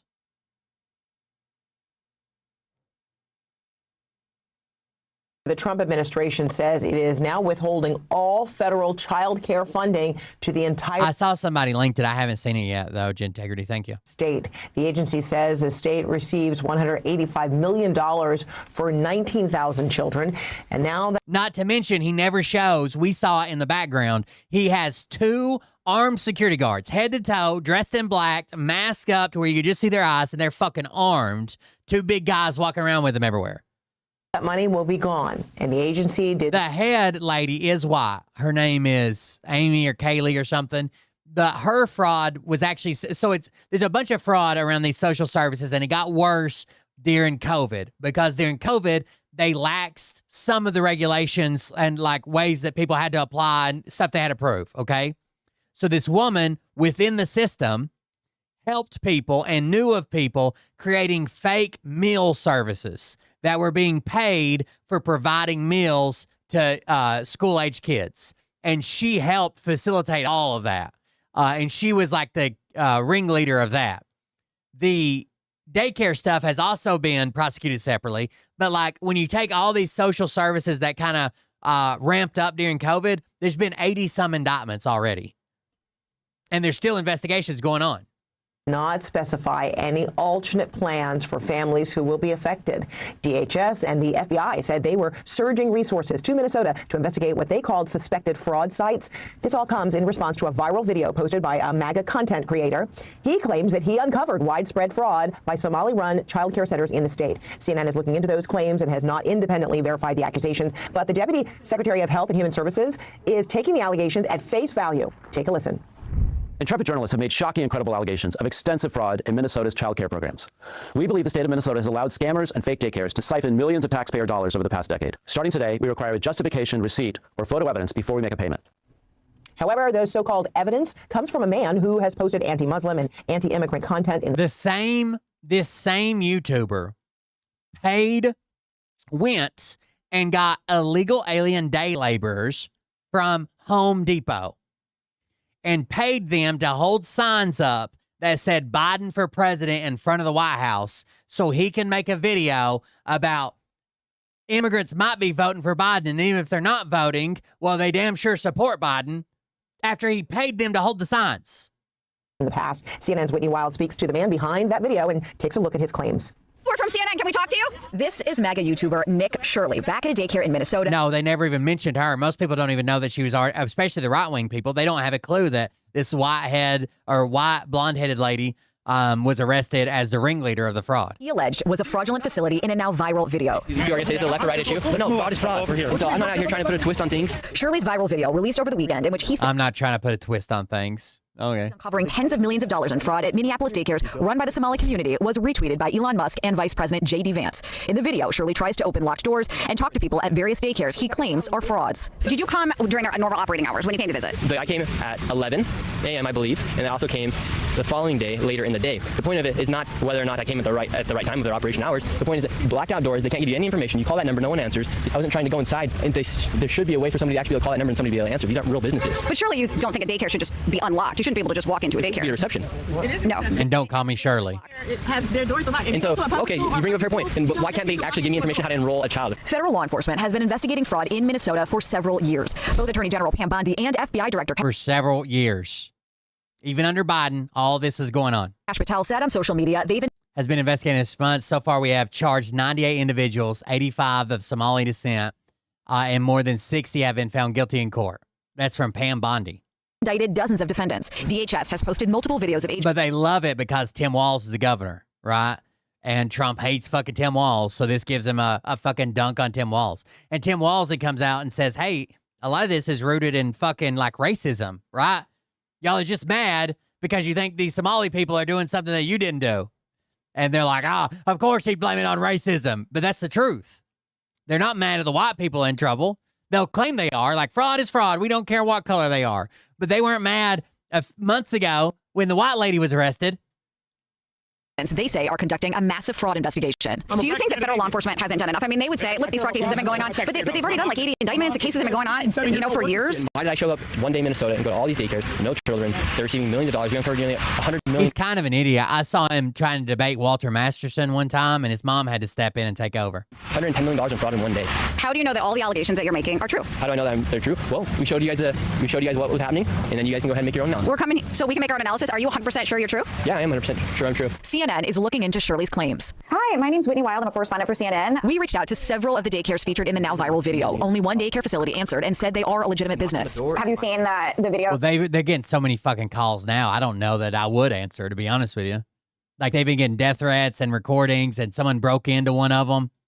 Purporting that some of these daycares don't have kids inside. Minnesota Republicans say despite the new focus from the Trump administration, they have been sounding the alarm on fraud for years. We have talked about fraud. We have gotten stories. We've tried to push this forward every way that we can. At the daycare where Shirley showed back up, a stream of children walk inside. You're saying that this is a fraudulent daycare. There's kids being dropped off right now. Yes, the Commissioner of Children literally said a week ago this place was closed. They're showing face right now. A viral video, disputed claims, and their full fallout remains to be seen. I think he meant saving face. They're showing face. Dozens of fraud cases that DOJ is touting began during the Biden administration. Back in 2022, the U.S. Attorney's Office for Minnesota announced 47 indictments for this massive fraud scheme. Since then, they've indicted more than 30 more people, and in total, they have secured at least 56 convictions. Whitney Wild, CNN, Minneapolis. The group chat is back to talk about all of this right now. Literally, it's been going on the whole time. This guy just made the viral video, and there we go. MAGA has something to latch on to. Someone shared this. Hold on. I don't know if we can watch it all. It's probably long, but let's see. Welcome to a special Friday edition of the Necessary Conversation / Busting the MAGA Bubble. Mom, thank you for joining me. I'm here. You're welcome. This was very unexpected. I have no idea what you're throwing at me, so... Happy New Year to everybody, by the way. Cheers. Happy New Year. Cheers. Oh, cheers. Cheers. 2026. The year 2020. Yesterday, Dad and I did a Busting the MAGA Bubble that was about the supposed Somali fraud taking place at these daycares and child care places in Minnesota. He's already been at the White House shit. Hold on. Let me show you one more clip before we get here. Oh, God. Charlie Kirk's in hell.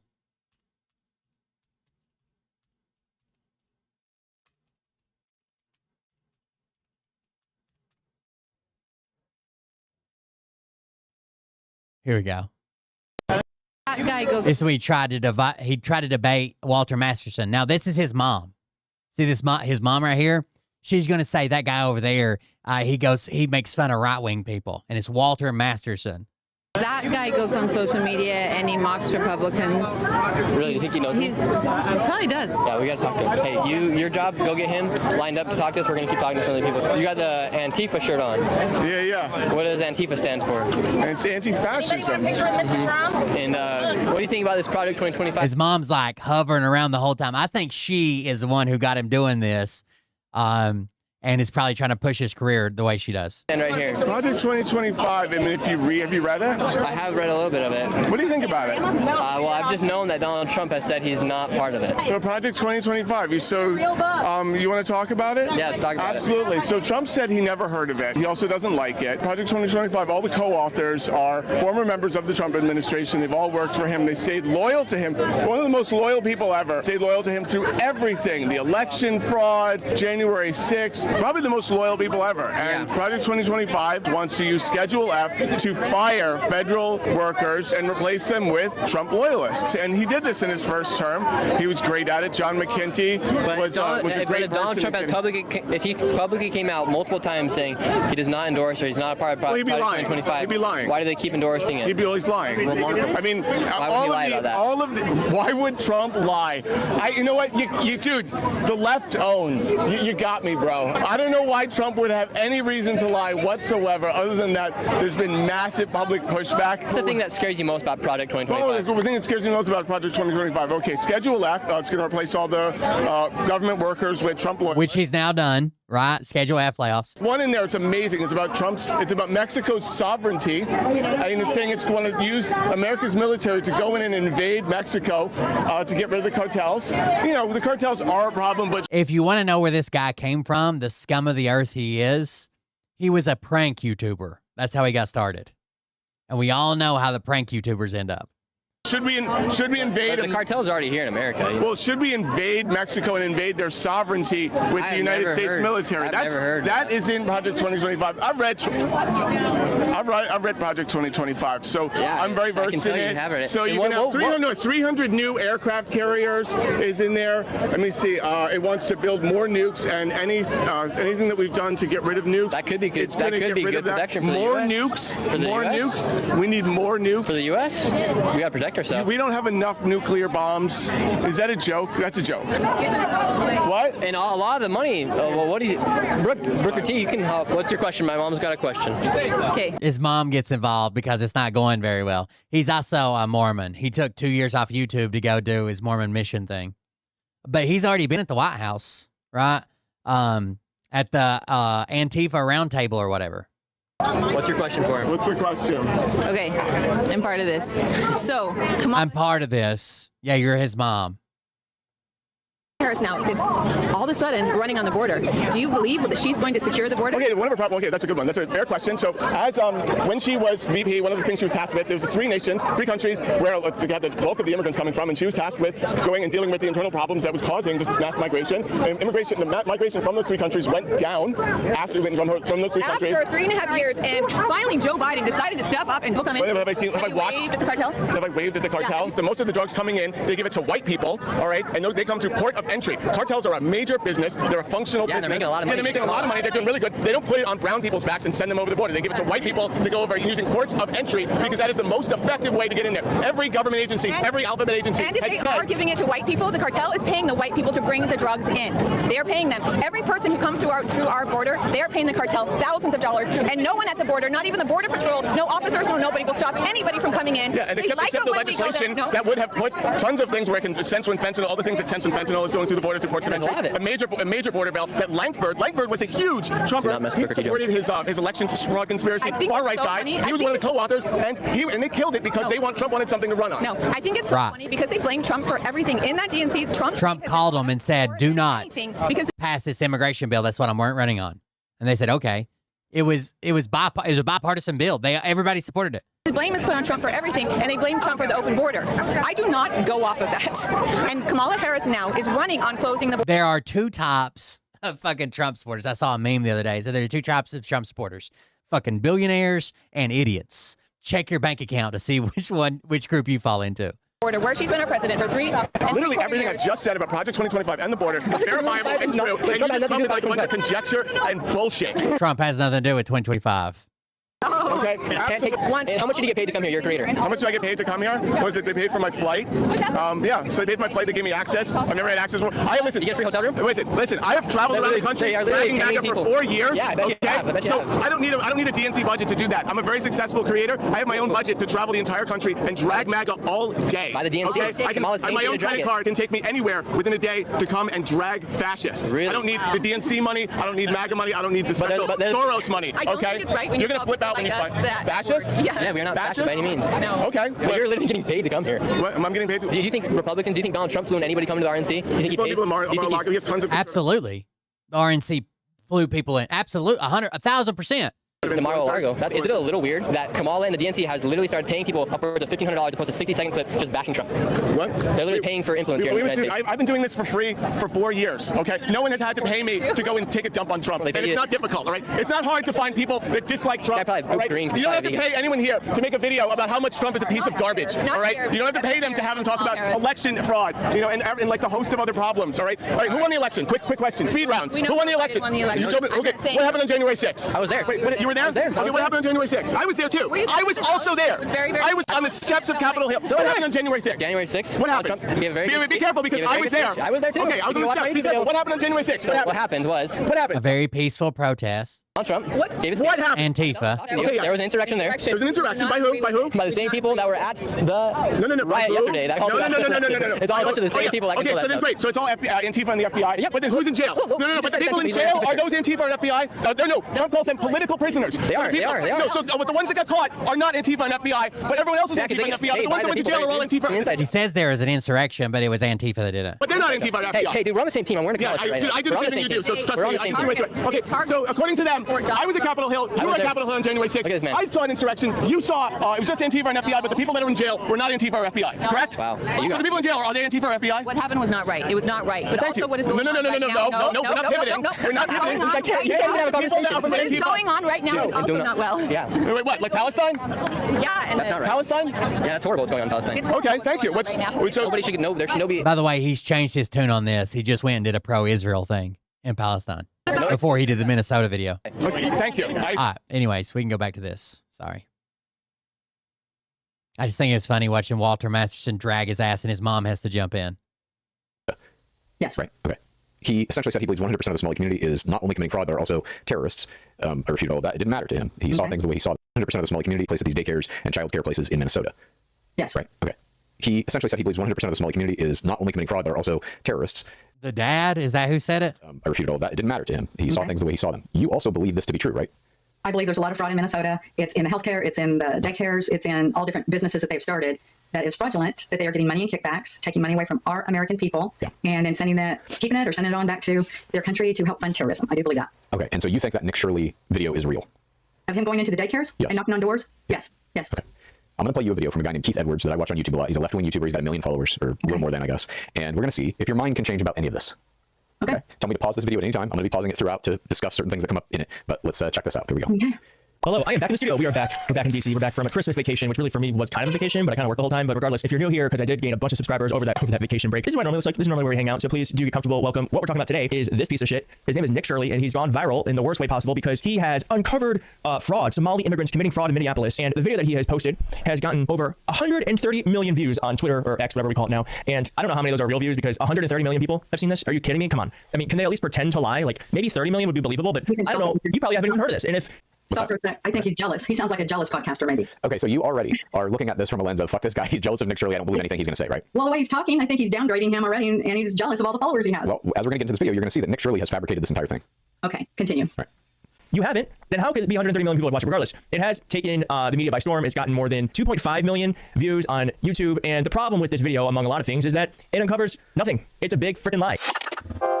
The fraud that he thinks he's uncovered has actually been discovered years ago. Tim Walz and the Justice Department have already been investigating this, but here's a bit of what this gentleman was doing. Hello, we'd like to ask where the money's going. What do you guys think about the fraud that's taking place here in Minnesota? I don't think anybody is enabling fraud to happen. Governor Walz accountable for this. What was this money spent on? 1.26 million. What was that money spent on? I mean, they're just harassing people. Tim Walz responded to this and said, "We spent years cracking down on fraud, referring cases to law enforcement, shutting down and auditing high-risk programs. Trump keeps letting fraudsters out of prison. The national news just now paying attention. Here's what we've done to stop it." And he posted a long statement here, but the summary is they've replaced key leaders and people have gone to jail. And there's still more to do. Of course, there's more to do. But so do you believe that's real? Trump has pardoned billions and billions and billions of actual fraud. They didn't bat an eye. This guy claims he found 110 million, but it's brown people. No. Tim Walz has cracked down on fraud in Minnesota? No, I do not. Why don't you believe it's real? There was evidence. Because all the videos that I've seen, it's like they're exposing more and more every day. But now you're seeing this video where you're seeing Tim Walz coming out and saying, we have uncovered the fraud, people have gone to jail for it. Tim Walz is not talking on there, is he? This guy's talking for him. This guy is talking about an article that was an interview with Tim Walz where he says that.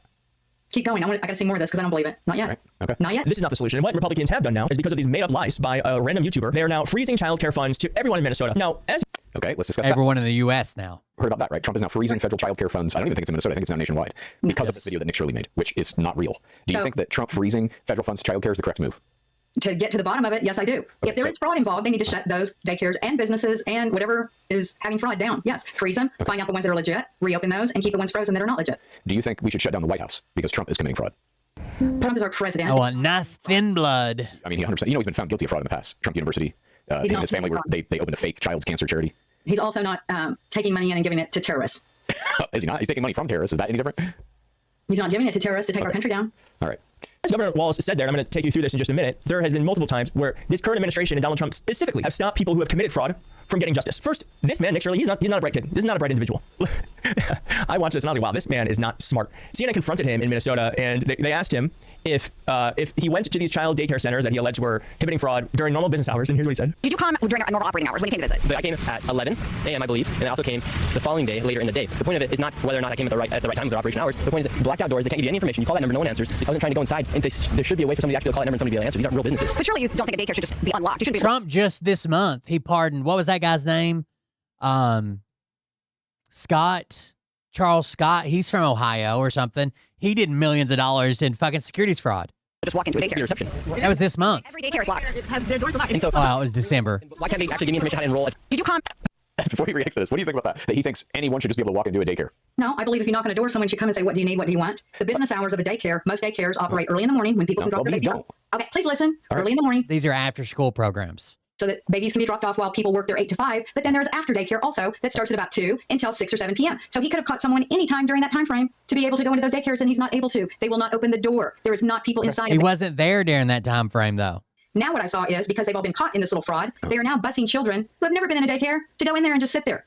And probably being taken over during the day by people that shouldn't even be in there with them. I haven't seen that. Yes, but I can tell you this. It has been exposed now that he came there during hours that they were closed. And there were employees. How could a daycare be closed at 11 a.m.? You just said. You just said. Even if you were doing an afternoon shift that started later for late drop-offs, it should be open by 11 o'clock. Chad, I used to teach school. 8 in the morning, babies would go to a daycare at 8 in the morning or even sooner. Then there was after-school daycare from 4 on. Yeah. Do you believe that every daycare in the United States has the same hours? Most of them do for working parents and parents that have to work at night. The one he went to specifically opens at 2 p.m. and he went there before that. Yeah, but that was... Yeah, what's his name? The Silk Road guy? Ross Ulbricht or whatever, he was over 200 million. Double what the Somali fraud allegedly is. Daycare. Others have different it was the one that he put in the video. Oh, quit trying to say that that's an excuse. It's not. What do you mean? If a business is closed and a guy shows up with cameras and other dudes around, especially in a community of immigrants where they know ICE is just deporting people left and right, you think they're going to fucking answer the door for this guy? They could at least answer a question and they refuse to do that. They don't have to. If some asshole shows up to the front door. Devin Archer, that was a guy. Haley's Bakery. It's like, a $50 million bond scheme. And on top of that, these people are taking care of children. There were no children in most of these places. Because they were closed. He is uncovering fraud, and people don't like it. They don't like this at all. Let's keep watching this. Let's. Cheers. Well, no, there should be a reception area that we should be able to see inside the daycare. Why can't we see inside the daycare? Why won't they let a random man come in to see the kids? It's absurd. It is absolutely absurd. Now, as I said, it's been proven that this man is just a lying fraud. And here's just one report. This is ABC Learning Center in Minneapolis. ABC numbers. Director Ahmed Hassan gave WCCO a tour after finding his daycare in the national spotlight. All right, we've arrived to ABC Learning Center. In a now viral video, right-wing YouTuber Nick Shirley claims nearly a dozen daycare centers in Minnesota are taking public funds but not providing a service. He says ABC Learning Center is one of them, knocking on the door in mid-December. I would like to check a child in the daycare. Dude, I'm telling you, I would be mad if I found out a YouTuber came to my kid's school asking questions about enrollment and kids and they took my kid to see this YouTuber. Even if they blurred his face, I'd be fucking pissed. His employee didn't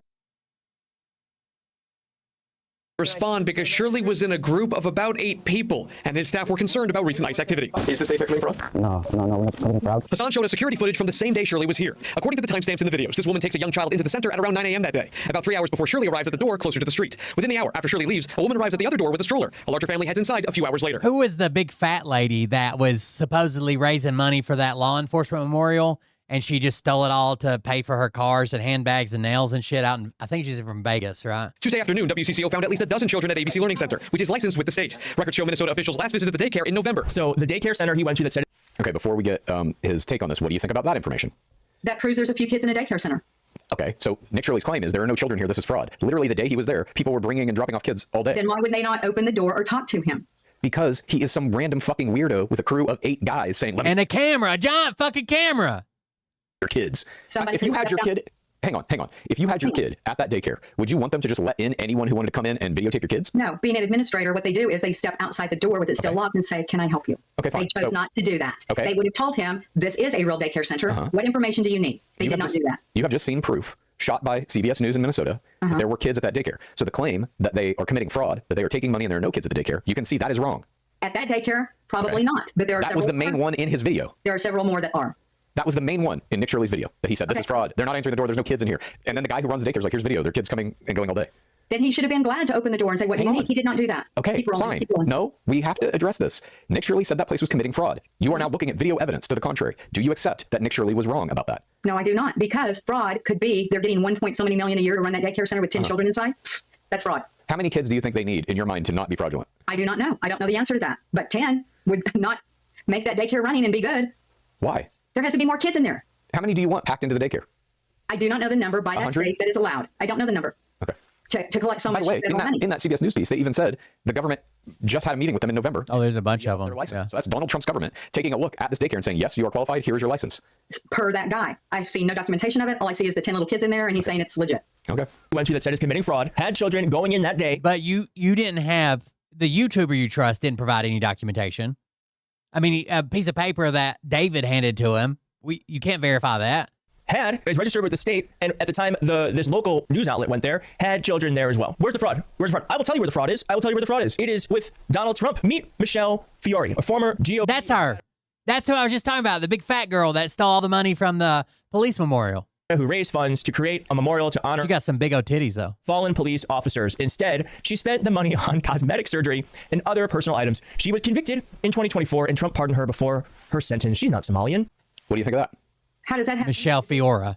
Fraud in Minnesota. He's just throwing other things out there. No, He's throwing other things out there. Fraud is fraud. That's what you guys said, right? Fraud is fraud.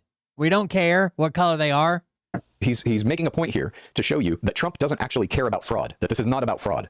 Trump is pardoning, and we're going to go through a bunch more. He has a bunch more examples of other people that he's pardoned who are guilty of fraud. Trump doesn't give a shit about that because he himself commits fraud. This is a racist issue. It's people saying these Somalis are terrorists, fuck these Somalis. I knew you were going to bring that up. This has nothing to do with racism. Then why does he pardon all these other people who are convicted of fraud? It has nothing to do with racism. Then why does he pardon all of these other white people that are convicted of fraud? If you're just going to throw cases out there like that, let's go to your state. Your state has the biggest fraud of any state ever. Okay. Why don't you answer that question? There's a bunch of white people that he likes that he's pardoning that committed fraud. If he's the anti-fraud guy, why is he pardoning? Well, let's go to your state. The railroad they were going to make was like, what, $2 billion in your state, and there hasn't even been 1 inch of track laid. There's so much fraud in your state. Is that racist too? I'm not saying fraud doesn't exist. Obviously it does. Okay. Let's just keep watching this video, and then after he goes through this list of people that Trump has pardoned, we'll discuss. Okay. She is a fraudster, and Donald Trump pardoned her. Do you see where this is going to be going? Do you see where this is going to be going? Meet the Shirleys. They were pardoned after convicted of 12 counts of bank fraud and tax evasion. They don't have to pay back the $17.8 million in restitution or serve 12 years in sentence. They are fraudsters. They are not Somalis. Meet Philip S. Fornes. Trump commuted the sentence of a convicted healthcare fraudster who was serving 20 years for a $1.3 billion Medicare fraud scheme, one of the largest in U.S. history. That person has since been arrested again on new criminal charges. Will Trump pardon him? He's a fraudster. He's not Somali. Say hello to Trevor Milton. He doesn't look Somali to me. Well, he donated $1.8 million to Trump and hired Pam Bondi's That's the Nicola. He defrauded hundreds of millions of people, and he walked away free. He walked away free. Is Donald Trump the one allowing fraud to go unchecked? Oh, look at this. Brett Favre. He was involved in stealing $17 million. They don't say shit about Brett Favre's thing, right? His welfare fucking fraud, where he was stealing goddamn welfare money. Of money to build a volleyball stadium in GOP-ruled Mississippi. Not Somali. He was, however, forced to pay back $1.1 million. Would you take that deal? You get $77 million. All you got to do is pay $1.1 million back. I'd take that deal. Now, Eric Trump said people better start going to jail in Minnesota. Well, you need to shut the fuck up, bitch, because you and your family actually committed fraud against St. Jude's Children's Hospital. In 2017, it was discovered that you and your family took donations that were meant for children's cancer, and that led to you having to give $2 million back. Still, you remain in power. But the only ones who've committed fraud in this situation is you and your goddamn disgusting family. Trump also pardoned Paul Walzak after his mother attended a $1 million dinner. $47 million fraud case was dropped by Trump after Weidenhorn made huge donations to his campaign and inaugural fund. Donald Trump had to pay $25 million because he fraudulently created a university. The only people committing fraud here are folks on the right, Donald Trump, and the people who support this grift. It's not Somalis. It's not normal Americans. It's the richest among us who are the most connected, who are committing fraud, who are making money doing it, and are getting away with it with the help of the President of the United States. I think maybe we should be mad about that. There you go. So that's the video. All of that stuff about Trump committing fraud, you don't care about it. I think he is. I care about it if it's true. He is deflecting from the They're convicted already. problem in Minnesota. No, he is trying to steer us down a different path. Hang on a second. In Minnesota, that is huge right now. Okay, I'm not saying there's not fraud going on in Minnesota. No one is saying that. Tim Walz even has come out and said we investigated it. Joe Biden's administration investigated it. People went to jail for it. One of those people was this woman. What's that? More people need to go to jail for it. Okay. One of the people was this woman. I believe her name was Amy Bach. Me and Dad discussed this yesterday. Yes. She was the ringleader of all of this, or of a lot of the fraud in Minnesota. Mm-hmm. I believe she got prosecuted for that.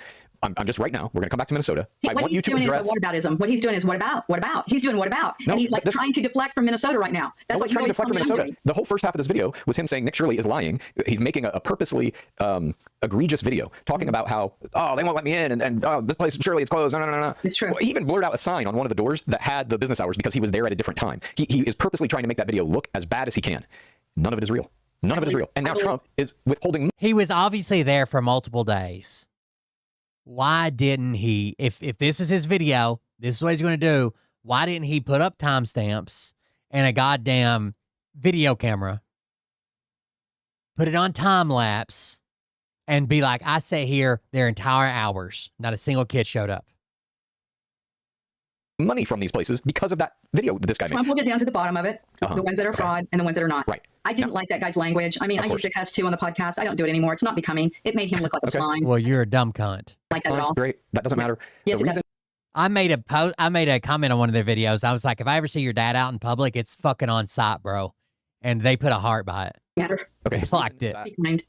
The reason he's talking about Trump's fraud cases and his involvement in fraud and pardoning all these people who've committed fraud of various kinds is because you're saying Trump will get to the bottom of this fraud. You believe that. Yes, I do. Trump himself is guilty of fraud. His family can never open a charity again because they opened one that was a complete fraud. They just took the money themselves. It was a child's cancer research charity. They took the money themselves. I will research that. I'll research that because that I did not know. I will research that. I spent 12 years earning my degree from Trump University, and it's worthless. Oh, shit. That was my bad. I clicked off the video by accident. You believe that? Yes, I do. Trump himself. I could have been a goddamn doctor by now. Charity again because they opened one that was a complete fraud. They just took the money themselves. It was a child's cancer research charity. They took the money themselves. I will research that. I'll research that because that I did not know. I will research that and look it up. Okay. With that, you're going to research it. Fine. You're going to read about it. Whatever. Do you think that's going to change your opinion at all of Donald Trump? If you find it to be true that him and his family had a fraudulent cancer charity operation, will you change your mind about him? I won't like it. So all they needed was the momentum to shift enough against these child care fraud to where they could. How many people are they going to harm by cutting these funds? You know what I mean? If they would have just done this out of the blue, Stephen Miller just come out and said, we're cutting all this blah, blah, blah, because they needed this video. That's what makes me almost think he's a plant, dude. Or something. Or maybe he's not a plant, but someone caught on early that this video was going to do good, and they shared it to Elon Musk and all these other people to share, J.D. Vance, something. because they got this momentum now that they can fuck over everybody. It's the poorest of the poor that get this stipend to help with childcare so they can fucking work, right? They always bitch about the people that are on food stamps that don't work, the welfare, blah, blah, blah. These people have to go to work. They have to prove that they're either working or enrolled full-time in school to even get this stipend. And they got a momentum shift strong enough that they could cut it off for the whole goddamn nation. I still think he's our president, and he's making our country the best he can make it. Right, but in cases like this, in Minnesota, where your whole thing, you're outraged about all this fraud and people need to go to jail, yet the guy in charge of it all, of investigating, of making this new statement where he's saying, we're not going to send any more money to these daycares. Not all of them are fraudulent, so now the ones that are not getting any money. And the ones that are not will reopen correctly. But okay, imagine going to terrorists in different countries. Okay, they're going to reopen in quotes correctly. In the meantime, how long is it going to go on that they're not getting any federal funding? Imagine if you're a parent who works all day and you have to take your kid somewhere. Well, sorry, we have to close down because Trump is withholding money. Right, I think because this is a big deal, it's all over the news, they're going to take action very quickly and help the people that need help, and the ones that are bad are going to go down. Okay, so the fact that it has now been revealed this Nick Shirley video is a complete farce. You still believe it's real? I still believe it's real, Chad. Yes, I do. You saw video. I started following him long ago when he was exposing. He would go out in, I think it was Oregon and maybe in California, where Antifa was supposed to be there, and he would talk to those people. He would talk to the protesters that were paid. Yes, I have been following him a while. I do like him. Okay. He's one of those guys that found the paid protesters. Like him all you want. But we know he pays immigrants. He just paid people to say that. What he is doing in that video. I mean, I think Who's that? Hold on.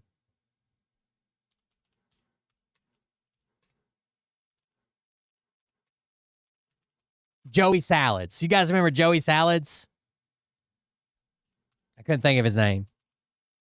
He was one of these guys that was a prankster turned political, turned whatever. He's the one that bought a Biden car. I bought a car and put a Biden sticker on it and put it out in like a white neighborhood, and nothing happened. But then he bought a car and put a Trump car sticker and took it to a black neighborhood, and they beat the goddamn windows out and shit and all that shit. Turns out he fucking paid all those black people to beat the shit out of this car for his video, and he acts like it's a hidden camera. Hold on, I'll see if I can find it.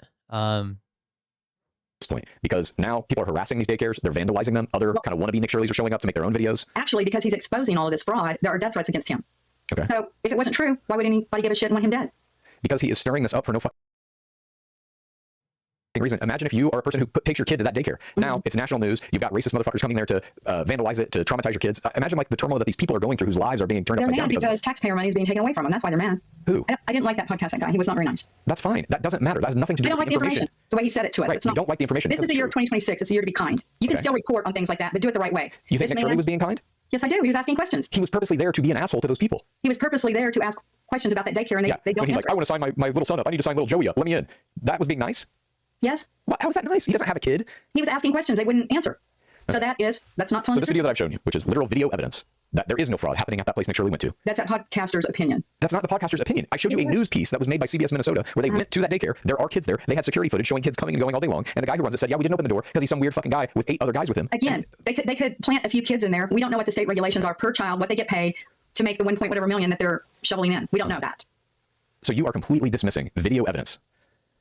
Now, there were kids going in and out of there, but how many and to what degree would they get the amount of money that's being taken in? Last month, or I guess 2 months ago technically, November, they were visited by the state who inspected the facility and re-upped their license. Yeah, so probably somebody knows somebody, and that's the way that was done. Okay, so you believe the state is also involved in the fraud? Of course. Okay. All the way up to the governor, all the way up to everybody. Of course. All right. Are we about ready to end it? When we end it, I want to say something, but go ahead. Sure. It's wild to me that you're up in arms about, all this fraud in Minnesota. Then there's video evidence. There is no fraud. This guy is just making an inflammatory video to try and rile people up. I'm going to look up the one that you said about the Trump family and the cancer center. I will look that up. What about all those other pardons that were a part of this video? The Chrisley family, the guy whose mom went to the fundraiser. We've talked about a lot of these on our show. You need to look up your state, too. California, how much fraud is there. It's crazy. Fine. But see, we're trying to deflect, or they are. No, it's not because that deflection. problem in Minnesota is a pretty big one. It's not deflection. It's getting right to the bottom of this entire issue, which is... Some of the people Trump frauded are orders of magnitude more fraud than this video even claims allegedly happened. Racism. Oh my gosh. Trump is pardoning all these white people who have committed fraud, pled guilty to it in some cases, been found guilty of it in other cases. These people are sentenced to decades in prison and billions of dollars in restitution. They don't serve a day of it. They don't pay any of that money now. So not only were they convicted of fraud, they now don't have to pay any of the money back ever because they're friends with Trump. I knew you would bring up the race card. I've seen a video. I'll try to find it for next time. And it is a black woman saying, if you think this is all about race, you're insane. And she goes on and on and on. So I knew you would throw that out. That's tokenism. Well, I have a video of a black person saying this isn't about race. That's crazy. What else is it about? You're calling them terrorists. Do you think Donald Trump's a terrorist because he committed fraud? Do you think any of those people that he pardoned are terrorists because they committed fraud? Well, do they send their money back to ISIS to kill off America? Probably not. None of these people do either. Yes, they do. Okay, that's the racism. It's not black and white racism. That is those people trying to kill our country off and not wanting to become U.S. citizens or even love our country. Right. I thought this would go better. I thought that maybe this video evidence would you'd be like, oh shit, I now understand. Nick Shirley is an asshole and he's making this up. No. He's just being a dick. I love him. No. Okay, here's what I wanted to end with. There's this man that I've watched forever, Victor Hansen of the Daily Signal, and they're saying right now, well, he came out and said that he is sick and he needs prayers, but nobody can figure out what it is, that he had a biopsy a while back and that he underwent a huge operation, but nobody, I don't know what it is. I've Googled, I've tried to find. He has one of the most kind voices on his podcast. He is a brilliant historian. He knows so much. I love him and I wish him the best and I hope he's doing good. All right. We all wish him the best too. I don't know who he is, but you know, you don't. You need to Google him. You would be amazed. Wonderful podcaster. Victor Hansen. Yeah, Victor Hansen Davis. He's a Californian. His voice is so calming. I could listen to him all day long. All right, I don't know. No. Well, good luck to Victor Hansen. Thank you for doing this, Mom. I do love you. Happy New Year. Happy New Year, Chad. I love you too. I don't know what I can show you at this point. I mean, you saw video evidence and you're just refuting it. Mm-hmm. I love Nick Shirley. I love our United States. I love Donald Trump. It's tribalism. It's my team. I can't admit anything because my team said, my team's on this side, my team's on this issue. I don't believe anything you said because that's from your team. It's from the news. That's part of your team. It's from the governor. That's part of your team. It's from the state inspectors. That's your team. Shane DeMayo, Staten Island Advance. This is Joey Salads right here. We're doing a Facebook Live for you guys. He staged a Trump car in a black neighborhood and paid black people to beat the shit out of this car, to vandalize it, paid them money, and hid a video camera and recorded it like it was a hidden camera show. And he called it a social experiment and made him look like violent fucking thugs. Joey, known for his YouTube videos, millions of followers on YouTube, and known for your social experiments. And the latest one, we all know, has gotten into a little bit of hot water. Yeah. So basically, the video was what I did was I put Trump stickers and Trump signs on a car, and I parked it in a black neighborhood. And the purpose of the video was to see how the black community responds to a Trump-supporting car. I asked a bunch of people, hey, yo, like, they were asking, like, what are you doing over here? I'm like, oh, you want to bash up the car?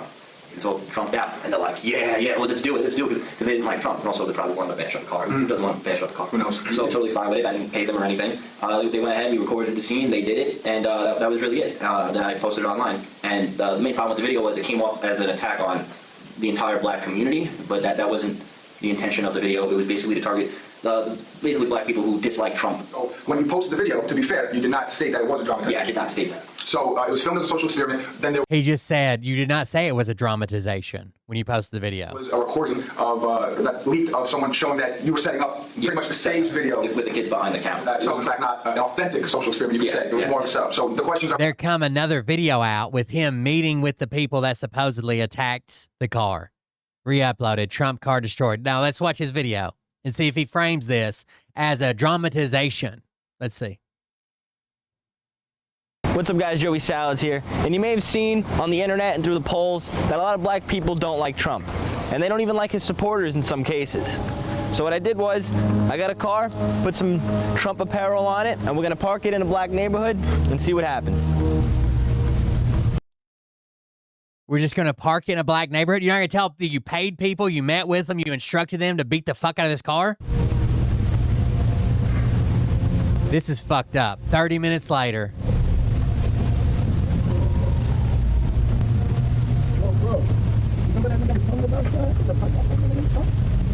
All of it was fake. They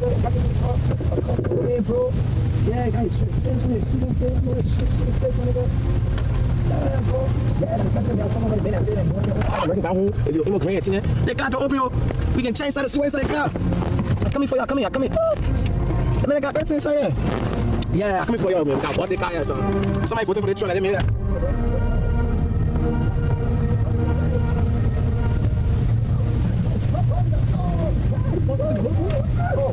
This shit open? Bro, it's open, bro. This shit open, jeez. Don't change this shit open. I was Trump. Yo, this shit ain't got...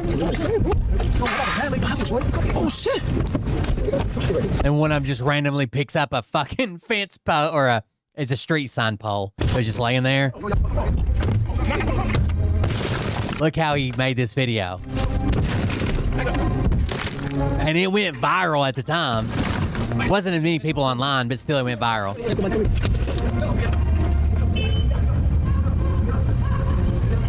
And he instructed them to do this shit. As you can see from this video, the black community is very violent towards Trump and his supporters. Now, The black community is very violent towards Trump and his supporters. That was a weird thing for you to say after you instructed them to do this. Paid them. He later admitted that he did As you pay can see him. from this video, the black community is very violent towards Trump and his supporters. Now, when I was filming this video, there were people out the window yelling F Trump. And after filming, I talked to some of the spectators who were black and said that they did low-key support Trump, but they're afraid of the backlash from their community. I would like you to comment below what you think about this and what you think about the video. Please give this video a like, share, and subscribe. I'm Joey Salads. Thanks for watching. He didn't care because at the time, he was making thousands and thousands and thousands of dollars a day from Facebook.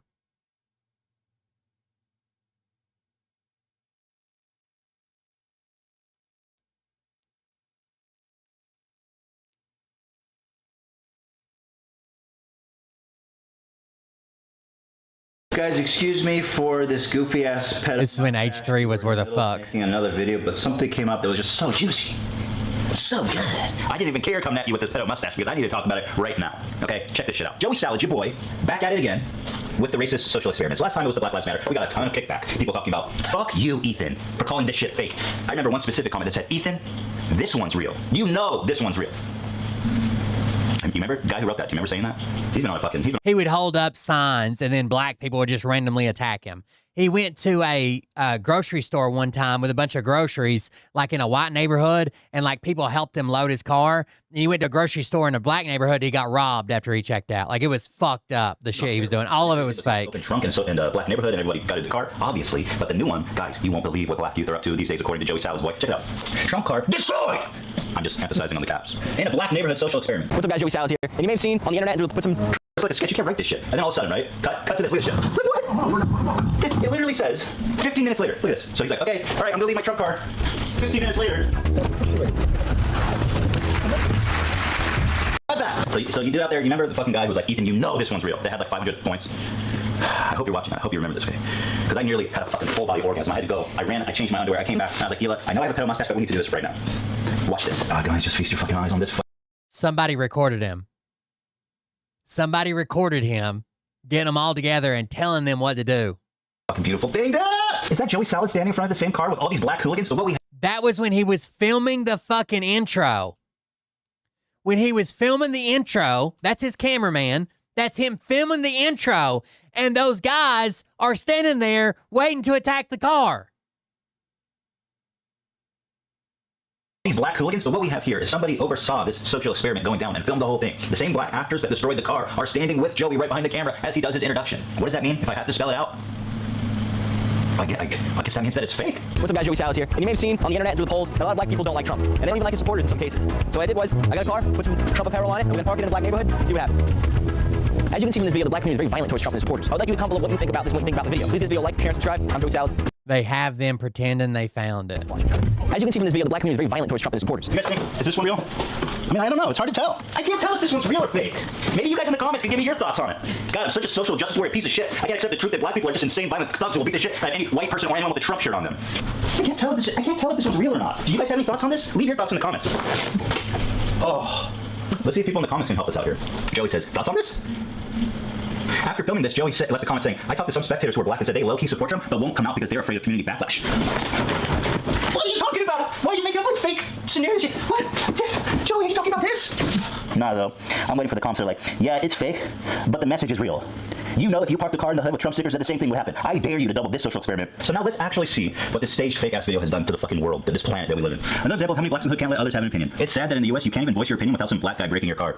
That is sad. I wonder if my car is being broken by a black guy right now for just expressing my opinion that this video is fake. That's not actually an opinion, really. That's just straight up fact. Oh, so my car should be fine. Black people behave like animals, just monkeys, nothing more. Wow, this guy, I can tell this guy's really intelligent by what he's written almost a thesis on here. Listen, blacks with their average low IQ are easy to manipulate. Democrats only see blacks as voting resources. Mexicans are smarter than blacks, obviously. Higher average IQ are harder to manipulate, but still awful. Sorry, blacks, but most of you are easy to manipulate. Ungo, boingo, bungo, bongo.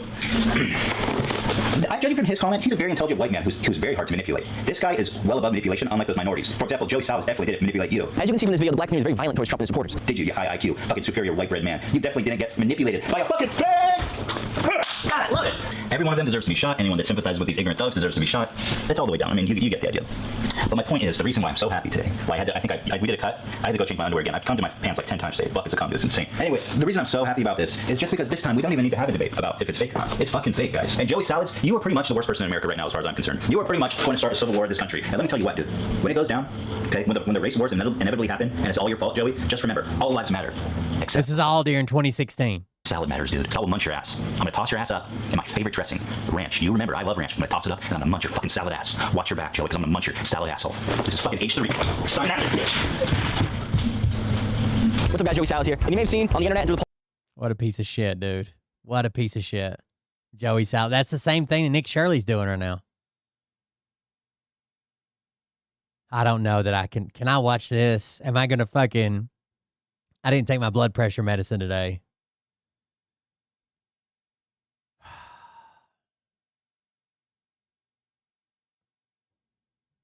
You ready? Yeah. You gotta look at chat. You gotta look Yeah, at what the hell's going on over there? I'm just picking stuff out of my pants. Happy New Year. I'm just picking stuff out of my pants. Welcome to this midweek edition of the Necessary Conversation. We call this one Busting the MAGA Bubble because these Wednesday episodes, traditionally have just been me and Mom, or Haley sometimes comes in. This is the first one with just me and you, Dad. But we play clips for each other. You have supplied some clips. Mom, I can see you back there. How you doing? You have supplied, Jesus Christ, you have supplied some clips for me about the supposed Somalian fraud happening in Minnesota. It's not supposed. Okay. I'm going to play some clips for you as well. This all has kind of erupted in the past couple of weeks because a YouTuber named Nick Shirley released a video on his YouTube channel that now has over 2 million views where he claims to go around to these various daycares and child learning centers in Minnesota that are run by Somalian immigrants. And his claim is they're all committing fraud, billions of dollars, et cetera, et cetera. Mom has brought this up too. Now, I will say this, as a result of this YouTube video, now I think they are launching federal investigations into it all. They're trying to bring down Tim Walz, the governor of the state, saying he was somehow involved in all of this. And I have been watching news. What? Are you tired of the delays in the complexity of traditional concrete mixing? I am. How did you know? With their innovative... Okay. You guys know the story I tell about the time that I when I first joined the military and I happened to know a general that was also within the military, and I got in so much trouble because I mentioned to him that my paper, like I know him personally, like he's a family friend. And he's the adjutant general of the Tennessee National Guard. And I happened to mention to him that my paperwork hadn't been submitted yet for me and Mariah getting married. And that came back to like bite me in the ass. I got in a bunch of trouble. It's a story I've told a bunch of times on the show. That guy passed away. He just died last night, and I found out about it this morning. It was really sad, but that was a really funny story, and he was part of it. He was a really good guy, but he passed away. Okay. I've been watching a lot of Newsmax recently. This is all they talk about. So now I understand why you and Mom are so into this as an idea. It's not all they talk about. Okay. I have to interject. I don't know what reminded me of that. I just thought about it. I was going to stay on, but I got randomly. You see me? I started watching him when he was doing these little documentaries on Antifa, and he would go into the crowd with Antifa. Nick Shirley. Okay. So I've been watching him over 9 months to a year, and now the clips that you're going to see today are even. He's great. He's wonderful. You didn't supply any Nick Shirley clips. I do believe I did. You did not. Today? I have one that correct. I have one that has him in there, but you didn't. Oh, okay. Oh, well, we've got him. I've got some too. All right. Let's play. This is the first. We got him. Sent me. Are you ready?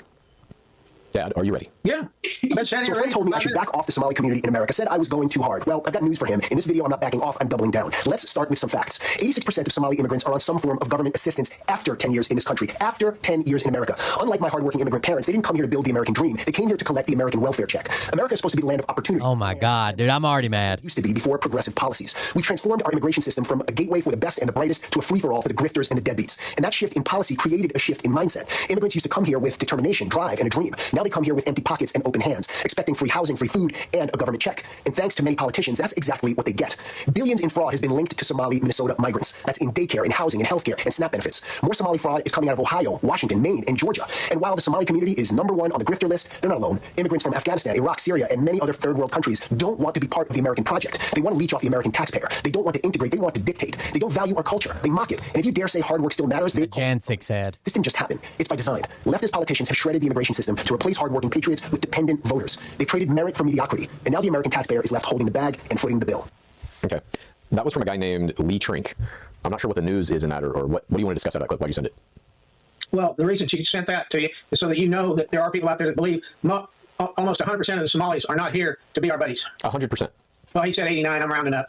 Okay. And I'm going to tell you one thing. I don't believe any of them give a rat's ass about America. Because all they really are is they're integrated terrorists who Obama and Biden allowed to come into this country, and they're slowly taking over small segments. And they raised what her husband, be a brother / brother, walked off with $30 million, erased all of their accounts and everything that needs to be checked to. They're all gone now. And Ola Oman, her husband, walked off with $30 million. Ilhan Omar is what he's trying to say. Bucks, and there are no kids in these deals. Okay.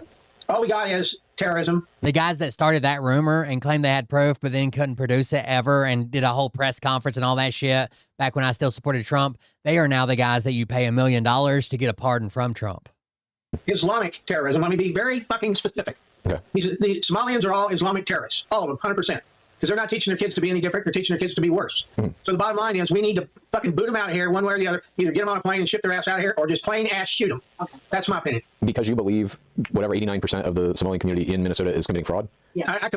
I'm saying 100% of the Somalian community is committing fraud. 100%. So there are no exceptions to the fucking rule. So your hatred for that community is 100%. Right, but is it they either die or I die? Well, everybody dies. Yeah. Your hatred for that community is based on the... They either die or I die. I swear to God, if I ever see this guy in public, I don't care. I'll go to jail. Idea that they're all committing fraud against the U.S. taxpayer? They are committing fraud against the U.S. I don't care that he's old. I don't care if he's crippled. I don't care if he's got a walker. Like, I'm going to punch this guy right in the fucking mouth. I'm not going to say a word to him. Government and everybody else, Tim Walz and Elon Omar or whatever her fucking name is, they're allowing it to happen. Now the mayor of Minneapolis is even on board with this bullshit. So nobody's investigating them until now. People are starting to look around the corner going, what the fuck are these people here for? What if they're here to create chaos and bring down America. That's the only reason they're fucking here. They're terrorists, they're Islamic, and they've got to go. And you say kill everybody? No, I just say kill the Islams. What if I told you Joe Biden already did investigate all of this in 2022? All right, well, let's play one of my clips. Here's one of my clips now. That would be a lie. All right. That would be a lie. Who'd you get the clip from? Not Lee Trink. Okay. Where'd you get it from? CNN? No, this is a guy named Aaron Parnas, who is an independent journalist, millions of followers. Here you go. All right, let's hear the bullshit. Part of what makes this episode kind of work, in my opinion, is that we're both open to watching each other's clips. I didn't interrupt yours. I didn't say it was bullshit. We watched a Lee. I think Somalia is a Sunni country, Sunni Muslims. Well, yeah, you did say it's bullshit. No, I didn't. Yeah, you did. You said we're listening to this guy about everything, so you got to believe it. Okay. But you're doing the same fucking thing. You're going to play a clip, and I'm supposed to have to believe it. Just watch it. Yeah, you can believe it or not. Hey, don't sit there and tell me you didn't call bullshit on my guy. You did. I didn't call bullshit on your guy. You did too. You're sneaky. Okay, watch this clip. Mom, if you want to be in this, just be in this. We can hear you cackling in the background. We don't have enough room. We don't have another chair in here. All right. Let's talk about Minnesota and fraud, because now many on the right are calling for the arrest of Governor Tim Walz over this fraud scheme in Minnesota. But it doesn't actually pass the smell test. Now, to preface this, all fraud is bad, whether in Minnesota or anywhere else. Anyone committing fraud should be arrested, indicted, and prosecuted. And now there's a surge of federal officers heading to Minnesota to investigate fraud allegations. But this is nothing new. In fact, back in 2022, the Biden Department of Justice actually prosecuted a whole host of Minnesota residents for fraud. There's actually a $250 million scheme that was uncovered by the Biden Department of Justice, where the federal government accused 47 people of stealing cash meant to help feed needy kids. He's not even paying attention. He doesn't care. He's already got in his head, he's going to say, that's fake, that's from your guys, that's your team, blah, blah, blah. He doesn't care. And a COVID fraud scheme. Those people were indicted in 2022. I don't think this conversation is necessary anymore. At the same time, since January, Donald Trump has actually pardoned a whole host of folks convicted of fraud. And it wasn't just pardons. They don't have to pay back restitution. For example, Todd and Julie Chrisley convicted of 12 counts of bank fraud. $17.8 million in restitution, they won't have to pay back. And that's why this all, to me, doesn't really pass the smell test. It really just seems like a political hit job on Tim Walz more than anything else. Can I just subscribed. Thank you for the subscription. I appreciate it. You want to support the show, you can do that. The link, I haven't even shared it today. Have a just quick tools where you can make a donation. Leave us a message. We'll read it live on air. Thank you for the subscription. I appreciate it. He's saying this because the other party doing this too, by the way. If you're going to care about fraud, you got to care about fraud across the board. What's happening in Minnesota, the investigations into potential fraud, it's not a new thing. It's not a Biden cover-up. It happened under Biden, actually. And it's not just happening in Minnesota. People have been indicted for fraud across the country. I remember working on cases like this in South Florida when I was an attorney. And if the Trump administration really cared about fraud, we wouldn't be pardoning those convicted of fraud. It's that simple. Spread the word, follow for more. Okay, so he used to be an attorney. What does he do now?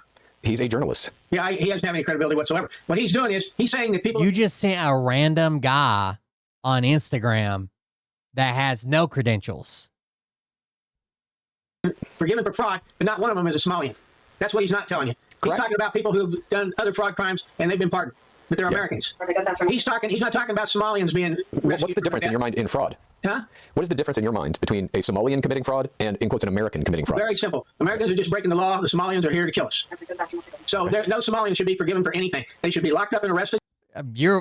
People are more than welcome to join the community. I used to be, a lot of people don't know this, I used to be a Trump supporter. And after January 6th and a bunch of other things, and my parents passed away, and I kind of broke away from like how I was raised kind of deal. I still live in super, super like MAGA country, like overwhelmingly MAGA country. So I had a decent sized audience. And when I flipped on Trump, they fucking dipped the fuck out, dude. So everybody's welcome now, especially if you fucking hate Trump. Or plain old everyday shot in the head. But what do you think about what he's saying, how Joe Biden did investigate all this and actually brought indictments against people in 2022? I don't believe him. And what kind of fucking lawyer is he if he gives it up to be a journalist? Work do his goody goods on. Who's Lee Trink? On a fucking pad. Who's Lee Trink? Someone on Instagram. Doesn't matter. Okay, He's so an Instagrammer. Your guy doesn't matter. But my guy who's a lawyer and now a journalist with millions of followers? To you. And your guy's credibility doesn't matter to me. I listened to your guy's video. The only thing that matters to me is we're sitting here allowing, under whatever the hell's going on here, this fraud case, we're allowing these people to come into our country, set up shop, and eventually we're going to pay a bad fucking ticket for that. These people are going to get killed. And I'm hoping 100% of them are Islamic. But Lee Trink is the CEO of FaZe Clan. FaZe Clan is a group of streamers that live in a house together. won't be the case. There'll be some whites getting popped too. Okay, let me take over for you for a minute. All right, I gotta run Christ. for a second. Mom's going to take over. And then for me. he'll come back. I'll be right back. You are 13 minutes into this, and now you have to pee? Yeah, yes, he does. I told him. Yes, he does. Okay, I can take over for a minute. Holy shit. All right, well, what do you think of that, Mom? Joe Biden brought indictments against people in Minnesota committing fraud in 2022. He didn't take enough down, or more have come in and infiltrated, because I totally believe 100% that daycare fraud is true. Nick Shirley, there's clips all over, Chad, with him knocking on these daycares, and the people won't even talk to him. There's no children in there, and now I've seen clips where, because they've been caught in this fraud thing, they are buzzing in little kids. It is so sad. Bussing them in. Not fraud going on, but the Nick Shirley shit is fake. Let me play you this clip. Oh my gosh, no, it's not. Okay, go ahead. They're talking about like a van that pulled up that dropped off 3 kids. They're busting them in. Here in Minnesota, massive fraud is taking place. Or maybe that's a big family with like a fucking van.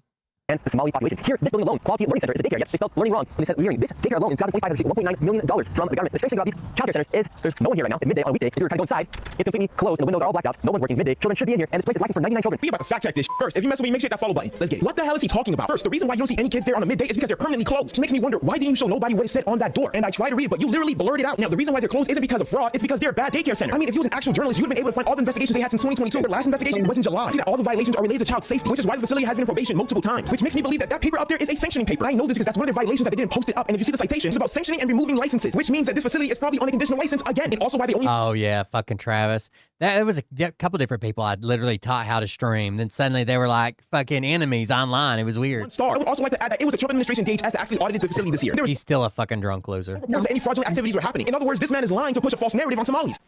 Okay, number one, I happened to see that one where they didn't even spell learning correct. Yeah. That place in particular had been given $1 million and point some $1 million. Okay. So if it really is closed, hear what this guy just said? If it really is closed, like what he said, why is it still getting money from our government? It's not. How do you even know that's true? He just showed you a piece of paper and said it was. That also is the back door. And this dude is just rolling up with a fucking camera and being like, let me in, you know, banging on the doors of these places. These places are child care facilities. There are no children inside them, Chad. And if he goes there before they open. I watched so many videos on this. Most of these places I want to say one more thing. No, hang on. Most of these places are open from 2 p.m. to 10 p.m. He showed up at like noon. They're not there because they're not fucking open yet. I know no daycare that opens at 2 in the afternoon. Most daycares open at early in the morning when people go to work. Number two, if this is all fake, why are there death threats against Nick Shirley now? What do you mean? Because he's making bullshit. No, because he's telling the truth. Okay. Dad, did you see any of that video? I get death threats. Does that mean I'm telling the truth all the time? What'd you think? Thanks, bullshit. Okay. I think here's what I think. Anybody who doesn't believe that Islamics, and I'm talking all of them, I don't even give a shit if they're part of Somalia or not, are in this country to bring it down. And we're going to be at war with Islam very, very soon. Yeah. What do you mean at war with Islam? The problem what does is that mean? most of these Somalians, they're fucking terrorists. Okay, I you understand. remember Black Hawk Down? Yeah. Yep, I get it. Yeah, that's Somalia. What do you mean when you say we're going to be at war with Islam? What do you think that is? I think that's us against Iran, Iraq, and the only Arab countries that are going to be on our side are going to be Saudi Arabia and a few of those. But there is the ones that are deep Sharia law. Yeah. They're gone. Okay. We're going to be You dead. don't count Saudi Arabia as part of that. No. Okay. Here's another. They have a kingdom. All right. Here's a clip you sent me. Are you ready? Yep. You tell me, is this crazy? Is this nuts? Is it funny? Is it fake? Jacob Fry is the mayor of Minneapolis, Minnesota. Of course, Minnesota under the spotlight right now because of massive fraud. Many people have already been convicted. In fact, Nick Shirley, independent journalist, just went out the other day and exposed a bunch of daycares that were empty. They've got millions of dollars of Minnesota and United States taxpayer money. So Jacob Fry thought he would do this video. You got to see this. You got to share it. Make sure you follow. معك إيجا جيكوب فراي بوكي مقالة مينيابوليس طبعا شعبك سوماليين يميد مقديشو يروي هرقيسا أوساسو إدابو كيسمايو وحان ربا إن آن إدين شيغو مينيابوليس ومقالدينا وحاد كاميد تيهين لاف بركة مقالدان قال ديجيسا. He goes on for 2.5 minutes. I'm guessing he's speaking Somalian. I don't know. I don't speak it. But can we talk about, did his mom forget to dress him right today? What's going on with the collar? And why is he speaking a foreign language as the mayor of a city in the United States of America? Why is he doing that? What is he accomplishing? Now, the Somali population in Minneapolis is estimated to be between 4.6 and 8%. Not really sure which number is right, probably somewhere in between. And he thought that he would tell the rest of the residents of Minneapolis, forget you. I'm just going to speak a foreign language to people who are in our community. Now, you tell me, nuts? Fake? Trying to be funny? Come on. Okay. Why'd you send me that clip? Why? Yeah. To show you how backward some of those people in Minnesota are. That's where 90% of this fraud belongs. Jesus Christ, so because the mayor of Minnesota was speaking a foreign language, you think that's bad? I do all the time, dude. I get so many death. That's why I had to change my number, dude. Patriot Street Fighter doxed my number, and one day I got like 13,000 calls or some shit. It was insane. Because he's a fucking American in America, in an American city, and he's speaking the language of a population that's less than 6% of his city. And? It means he's a jackass, and he needs to be punted too. You don't think it means that he's a good mayor, that he's trying to speak the language of all the different people that live in the city? I think he's a fucking asshole. What if he would have spoken Spanish? Would that have been okay? No. Any language other than English? Any language other than English in this country is forbidden in my book. You don't think it's a valuable skill to be able to speak multiple languages? No. Why? In fact, it's a hindrance. Why? I personally know Mexicans. It's a hindrance. English, they can't get anywhere. Okay, but so if they could speak another language other than Spanish, I assume, that would be beneficial, right? No, they would have to be able to speak English to be beneficial. So what I'm saying we live in fucking America. We don't live in goddamn Mogadishu. Mogadishu. Yeah, Mogadishu. Somalia. Mogadishu? Somalia. But Mogadishu. Terrorists. The premise here that you're putting out is that speaking multiple languages is bad. For our country. In what way? Because you've got to be able to speak the foreign languages of the country you live in, or you don't belong here. Okay. The fucking guy's lived here his whole life, and he's trying to fake Somalian. He's not trying to fake it. Clearly, Yeah, he's reading that off. I don't think he speaks that language. He's just Well, it reading doesn't matter. Goddamn, you got to get it through your thick fucking head. This is not a game that we're playing. This is going to be life and death, buddy. And you're either an American and a non-communist, or you're not an American and a communist. You're going to be one or the other. Okay. And everybody that comes here from Somalia is both. An American and... No, they're un-American and communist. Okay. So what about somebody who lives in Canada? Well, fine. They come over here and speak English all day long. What about... They throw French out the fucking window. Okay. So all other languages in the world you believe should be abolished? In our country, yes. Well, I just don't get why. Because we are America, and this country, the world, is going to turn communistic if we don't stop it here. Okay. Do you think you should have to be able to speak English? Yes. Okay. And are you taking any classes or anything? For English? Yeah. No, I grew up here speaking English. Okay. I think it's a good sign of like unity that he speaks some phrases. It says that he has spoken multiple times in Somali, saying phrases like "we love you" or "we stand with you," "we know you're part of our community," to affirm unity and reject divisive federal rhetoric, demonstrating an effort to connect and support them. Of course, they're already here, right? I think that's a cool way to reach out. Some version of it, but let's move on to, this is one more clip you sent, and then I have one more clip as well. Are you ready? I guess. Here we go. It happened under his watch, and so he's going to fix it? Usually that's not how it works. So the fraud started in 2018. He started as governor in 2018, and $9 billion is gone. It's just gone. Just gone. And so his budget's $66 billion, and $9 billion went poof, and he didn't notice? That's like more than 10% of your budget. And he had no idea. And this is who Kamala chose to be the second in line for the presidency. She's an idiot. He's an idiot. And the fact that he's... Gentegrity33 just gifted 5 subs. Oh, thank you very much for the gifted subs. I appreciate it. Thank you for that.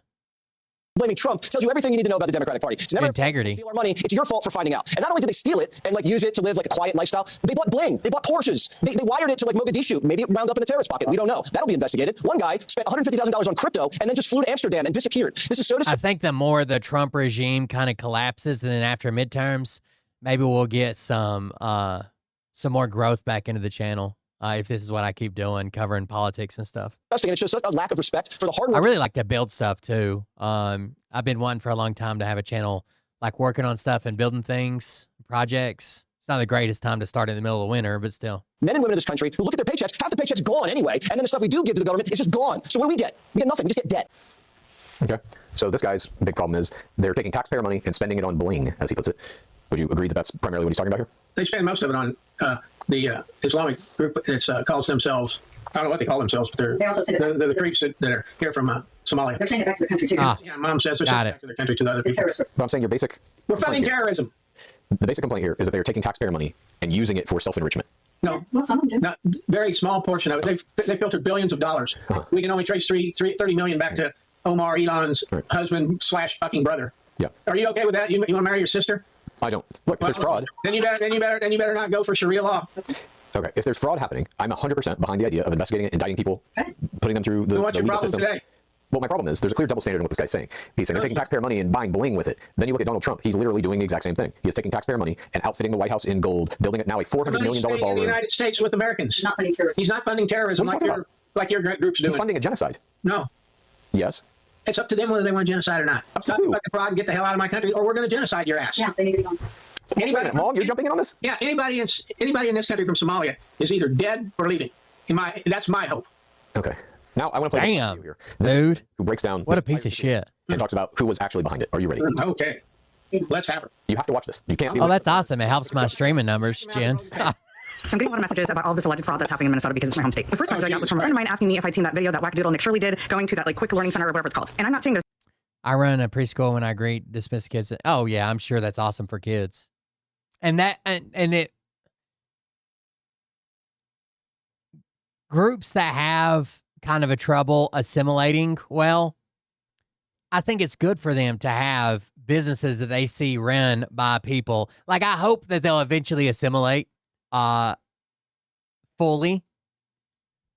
But when they first start out here, it's good for them to be able to go to like the store and someone that looks like them runs it, and a daycare and someone that looks like them or speaks like them runs it, and a church and those things. Like I hope they move in and become pillars of society no matter what. But when they first get here, especially the culture shock and shit, like I can understand why they want to see people that look like them, speak like them, that talk like them as their providers for certain things.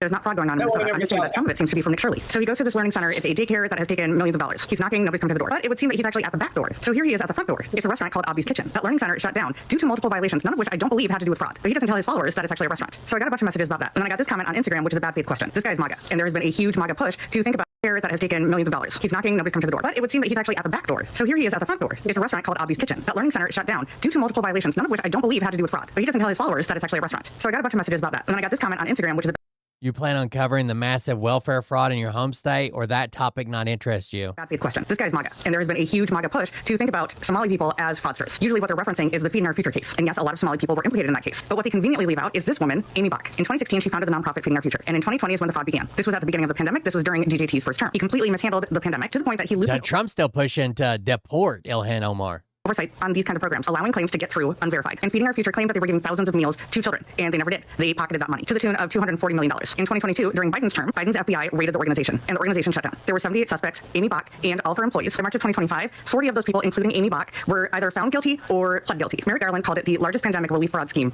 that there ever was, and Biden's administration shut it down. So most of the 78 people who were indicted and the 40 people who were found or pled guilty were Somali, but they were also Bach's employees. She was described as an authoritarian who silenced dissent within her ranks, discouraged scrutiny from state regulators, and cut off people who refused to comply with fudging the numbers. She is the person who created all of this. And now this has become a huge right-wing talking point because of racism and xenophobia. But no one ever mentions her, the person who created it. Now there's a ton more to the story, but I know that this guy asked me to cover this, to prove that Somali people are bad. Because that's what this admin wants you to think. The reality is every community has bad actors. That is not an indication of a community as a whole. Unless maybe we're talking about some white women like Amy Bach, who actually was only caught because of Somali whistleblowers. They were the ones who dissented, the ones that Bach iced out. Anyway, two-line didn't read. There are bad actors everywhere, but in this case, it was a white woman. All right, Dad, what do you think about that? Amy Bach, a white woman behind most of the Somali fraud. Yeah, I wonder how much they paid her. It has nothing to do with How much you paid her? The Somalis. Paid who? Bach. Amy Bach, at least per the reporting we have there, was the mastermind of all of this fraud. Of course she was. So she got paid under the table to take the hit. You wanted to do that later. Paid under the table to take the hit by who? She was the CEO of that company. How is... Hello? Yeah, I mean, You're deciding now? I answered your question. But your answer's insane. She No, was it's not not. paid to take the hit. She was the person who... Everybody, they shut them down because they knew they were dirty. That's why Biden shut them down. Yeah, he knew Amy they were Bach's dirty. Feeding Our They've been Future, yes. stealing money forever, and that Bach woman is part of the scheme. She created the scheme. Yeah, and she's part of the scheme. Who knows if she created it or not? She could have 25 Somalian buddies over there who created it, and all she did is front run it. Mom, get on the camera if you're going to speak. Well, Mom keeps talking to me and standing over me. Yeah. All right, well, no minds were changed. You completely dismiss every clip I showed you, right? I assume. Yes. I hate this guy, dude.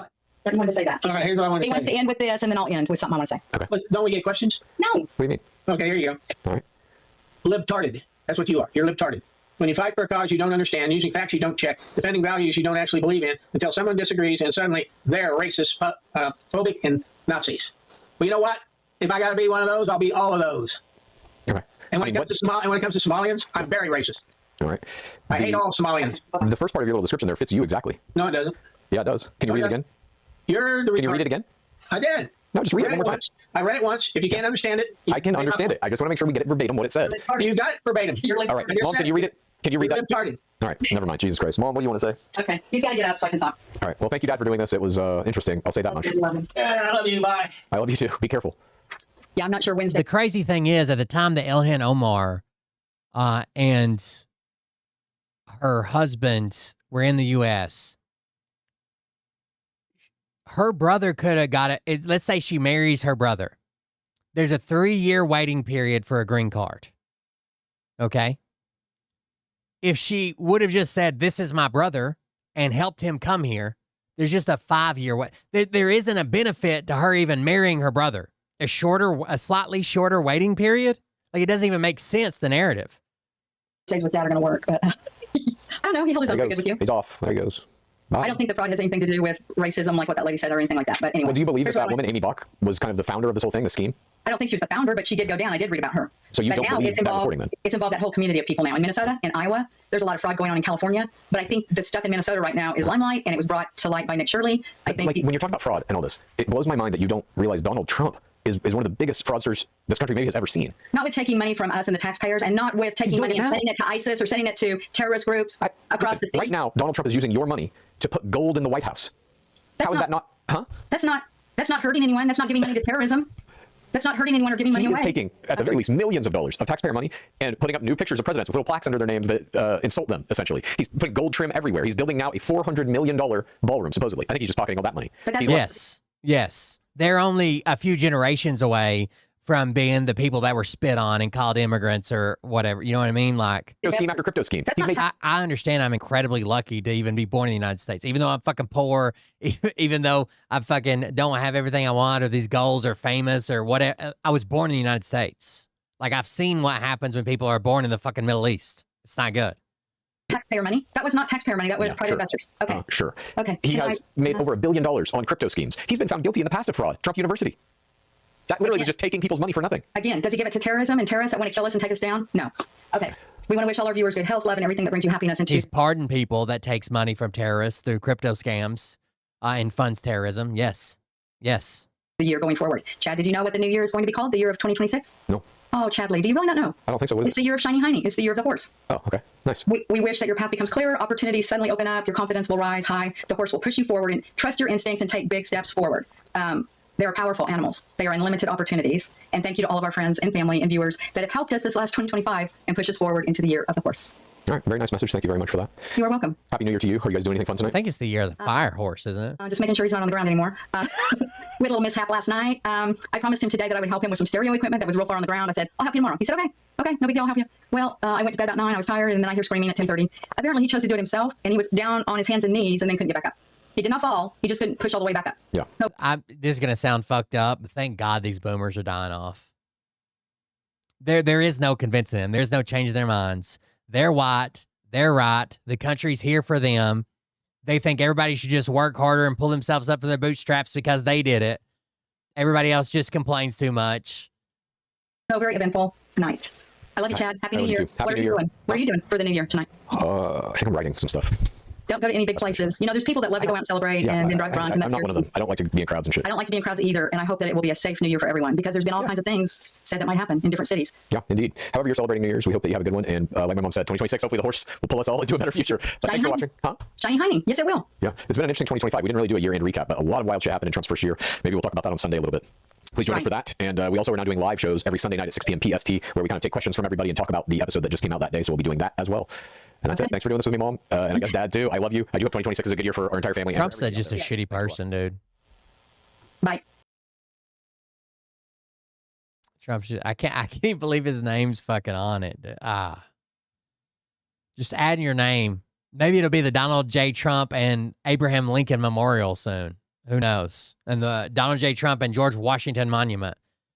All right, guys, I'm out. That did get my blood pressure up. Support the show. You can use the Just Quick Tools link, and then any of those links there will take you somewhere where you can donate to the show, help us pay the bills around here. I'd greatly appreciate it.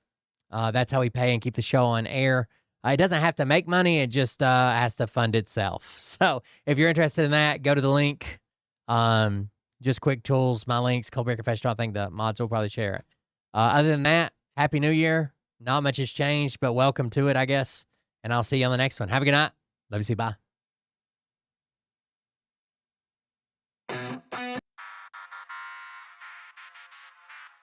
But I can tell you this about if this douchebag happens to see this particular show, you don't have the forking balls to call out the people on this planet by name and tell them exactly who they are and tell them the rest of the world who they are. You don't have the forking balls. You don't have the balls. Okay, Scott. Here we go, I think I started some shit. Listen off, it's about to get lit. Get the place in the best, you know that stage is set. You better buckle up, cause you ain't seen none yet. Here we go, I think I started some shit. Listen off, it's about to get lit. Get the place in the best, you know that stage is set. You better buckle up, cause you ain't seen none. 2026 might be the year that I hunt down the dad from The Necessary Conversation. In a sixth sense for the stupid shit. Where my true believer? Y'all need Jesus. Praise the Lord, head to the extreme. All these false fucking prophets who profit off of gossip. Worshipping Trump's cock and begging for a throat deposit. Swinging fucking meat hammers like Thor in a thong. He's strapped to the shaft, eating his chest like he's King Kong. Starving for attention, I'ma make your gut burst. I'll be your huckleberry, I can quench that thirst. Baby eating lizard people, alien sex. What's next? Trump in a dress, fucking Flynn on his desk. A retard in a vest, climbing up 5G towers, cause you told him if he did, he'd get fucking super. I'd like to know their family history. Started some shit. Listen off, it's about to get lit. Get the place in the best, you know that stage is set. You better buckle up, cause you ain't seen none yet. Here we go, I think I started some shit. Piss him off, it's about to get lit. Get the bass in them bets, you know that stage is set. You better buckle up, cause you ain't seen none yet. I used to find clues too when I was high on shrooms. I found myself a tunnel that led to Jason Q's bedroom. Open his closet, I found some of his meat rockets. I strapped them to my shoes and then I flew through the roof. I found myself in orbit strapped to an F-16. High on amphetamine, with Trump in between. Put on a light coat of baby oil and saluted the troops. He tapped me on the shoulder and said, "This is gonna be it." Whoa, wait. Stop. What? I'll get my files. Wait, what are you doing? It's a... Stop. Hold on. Have a good night, guys. Dude,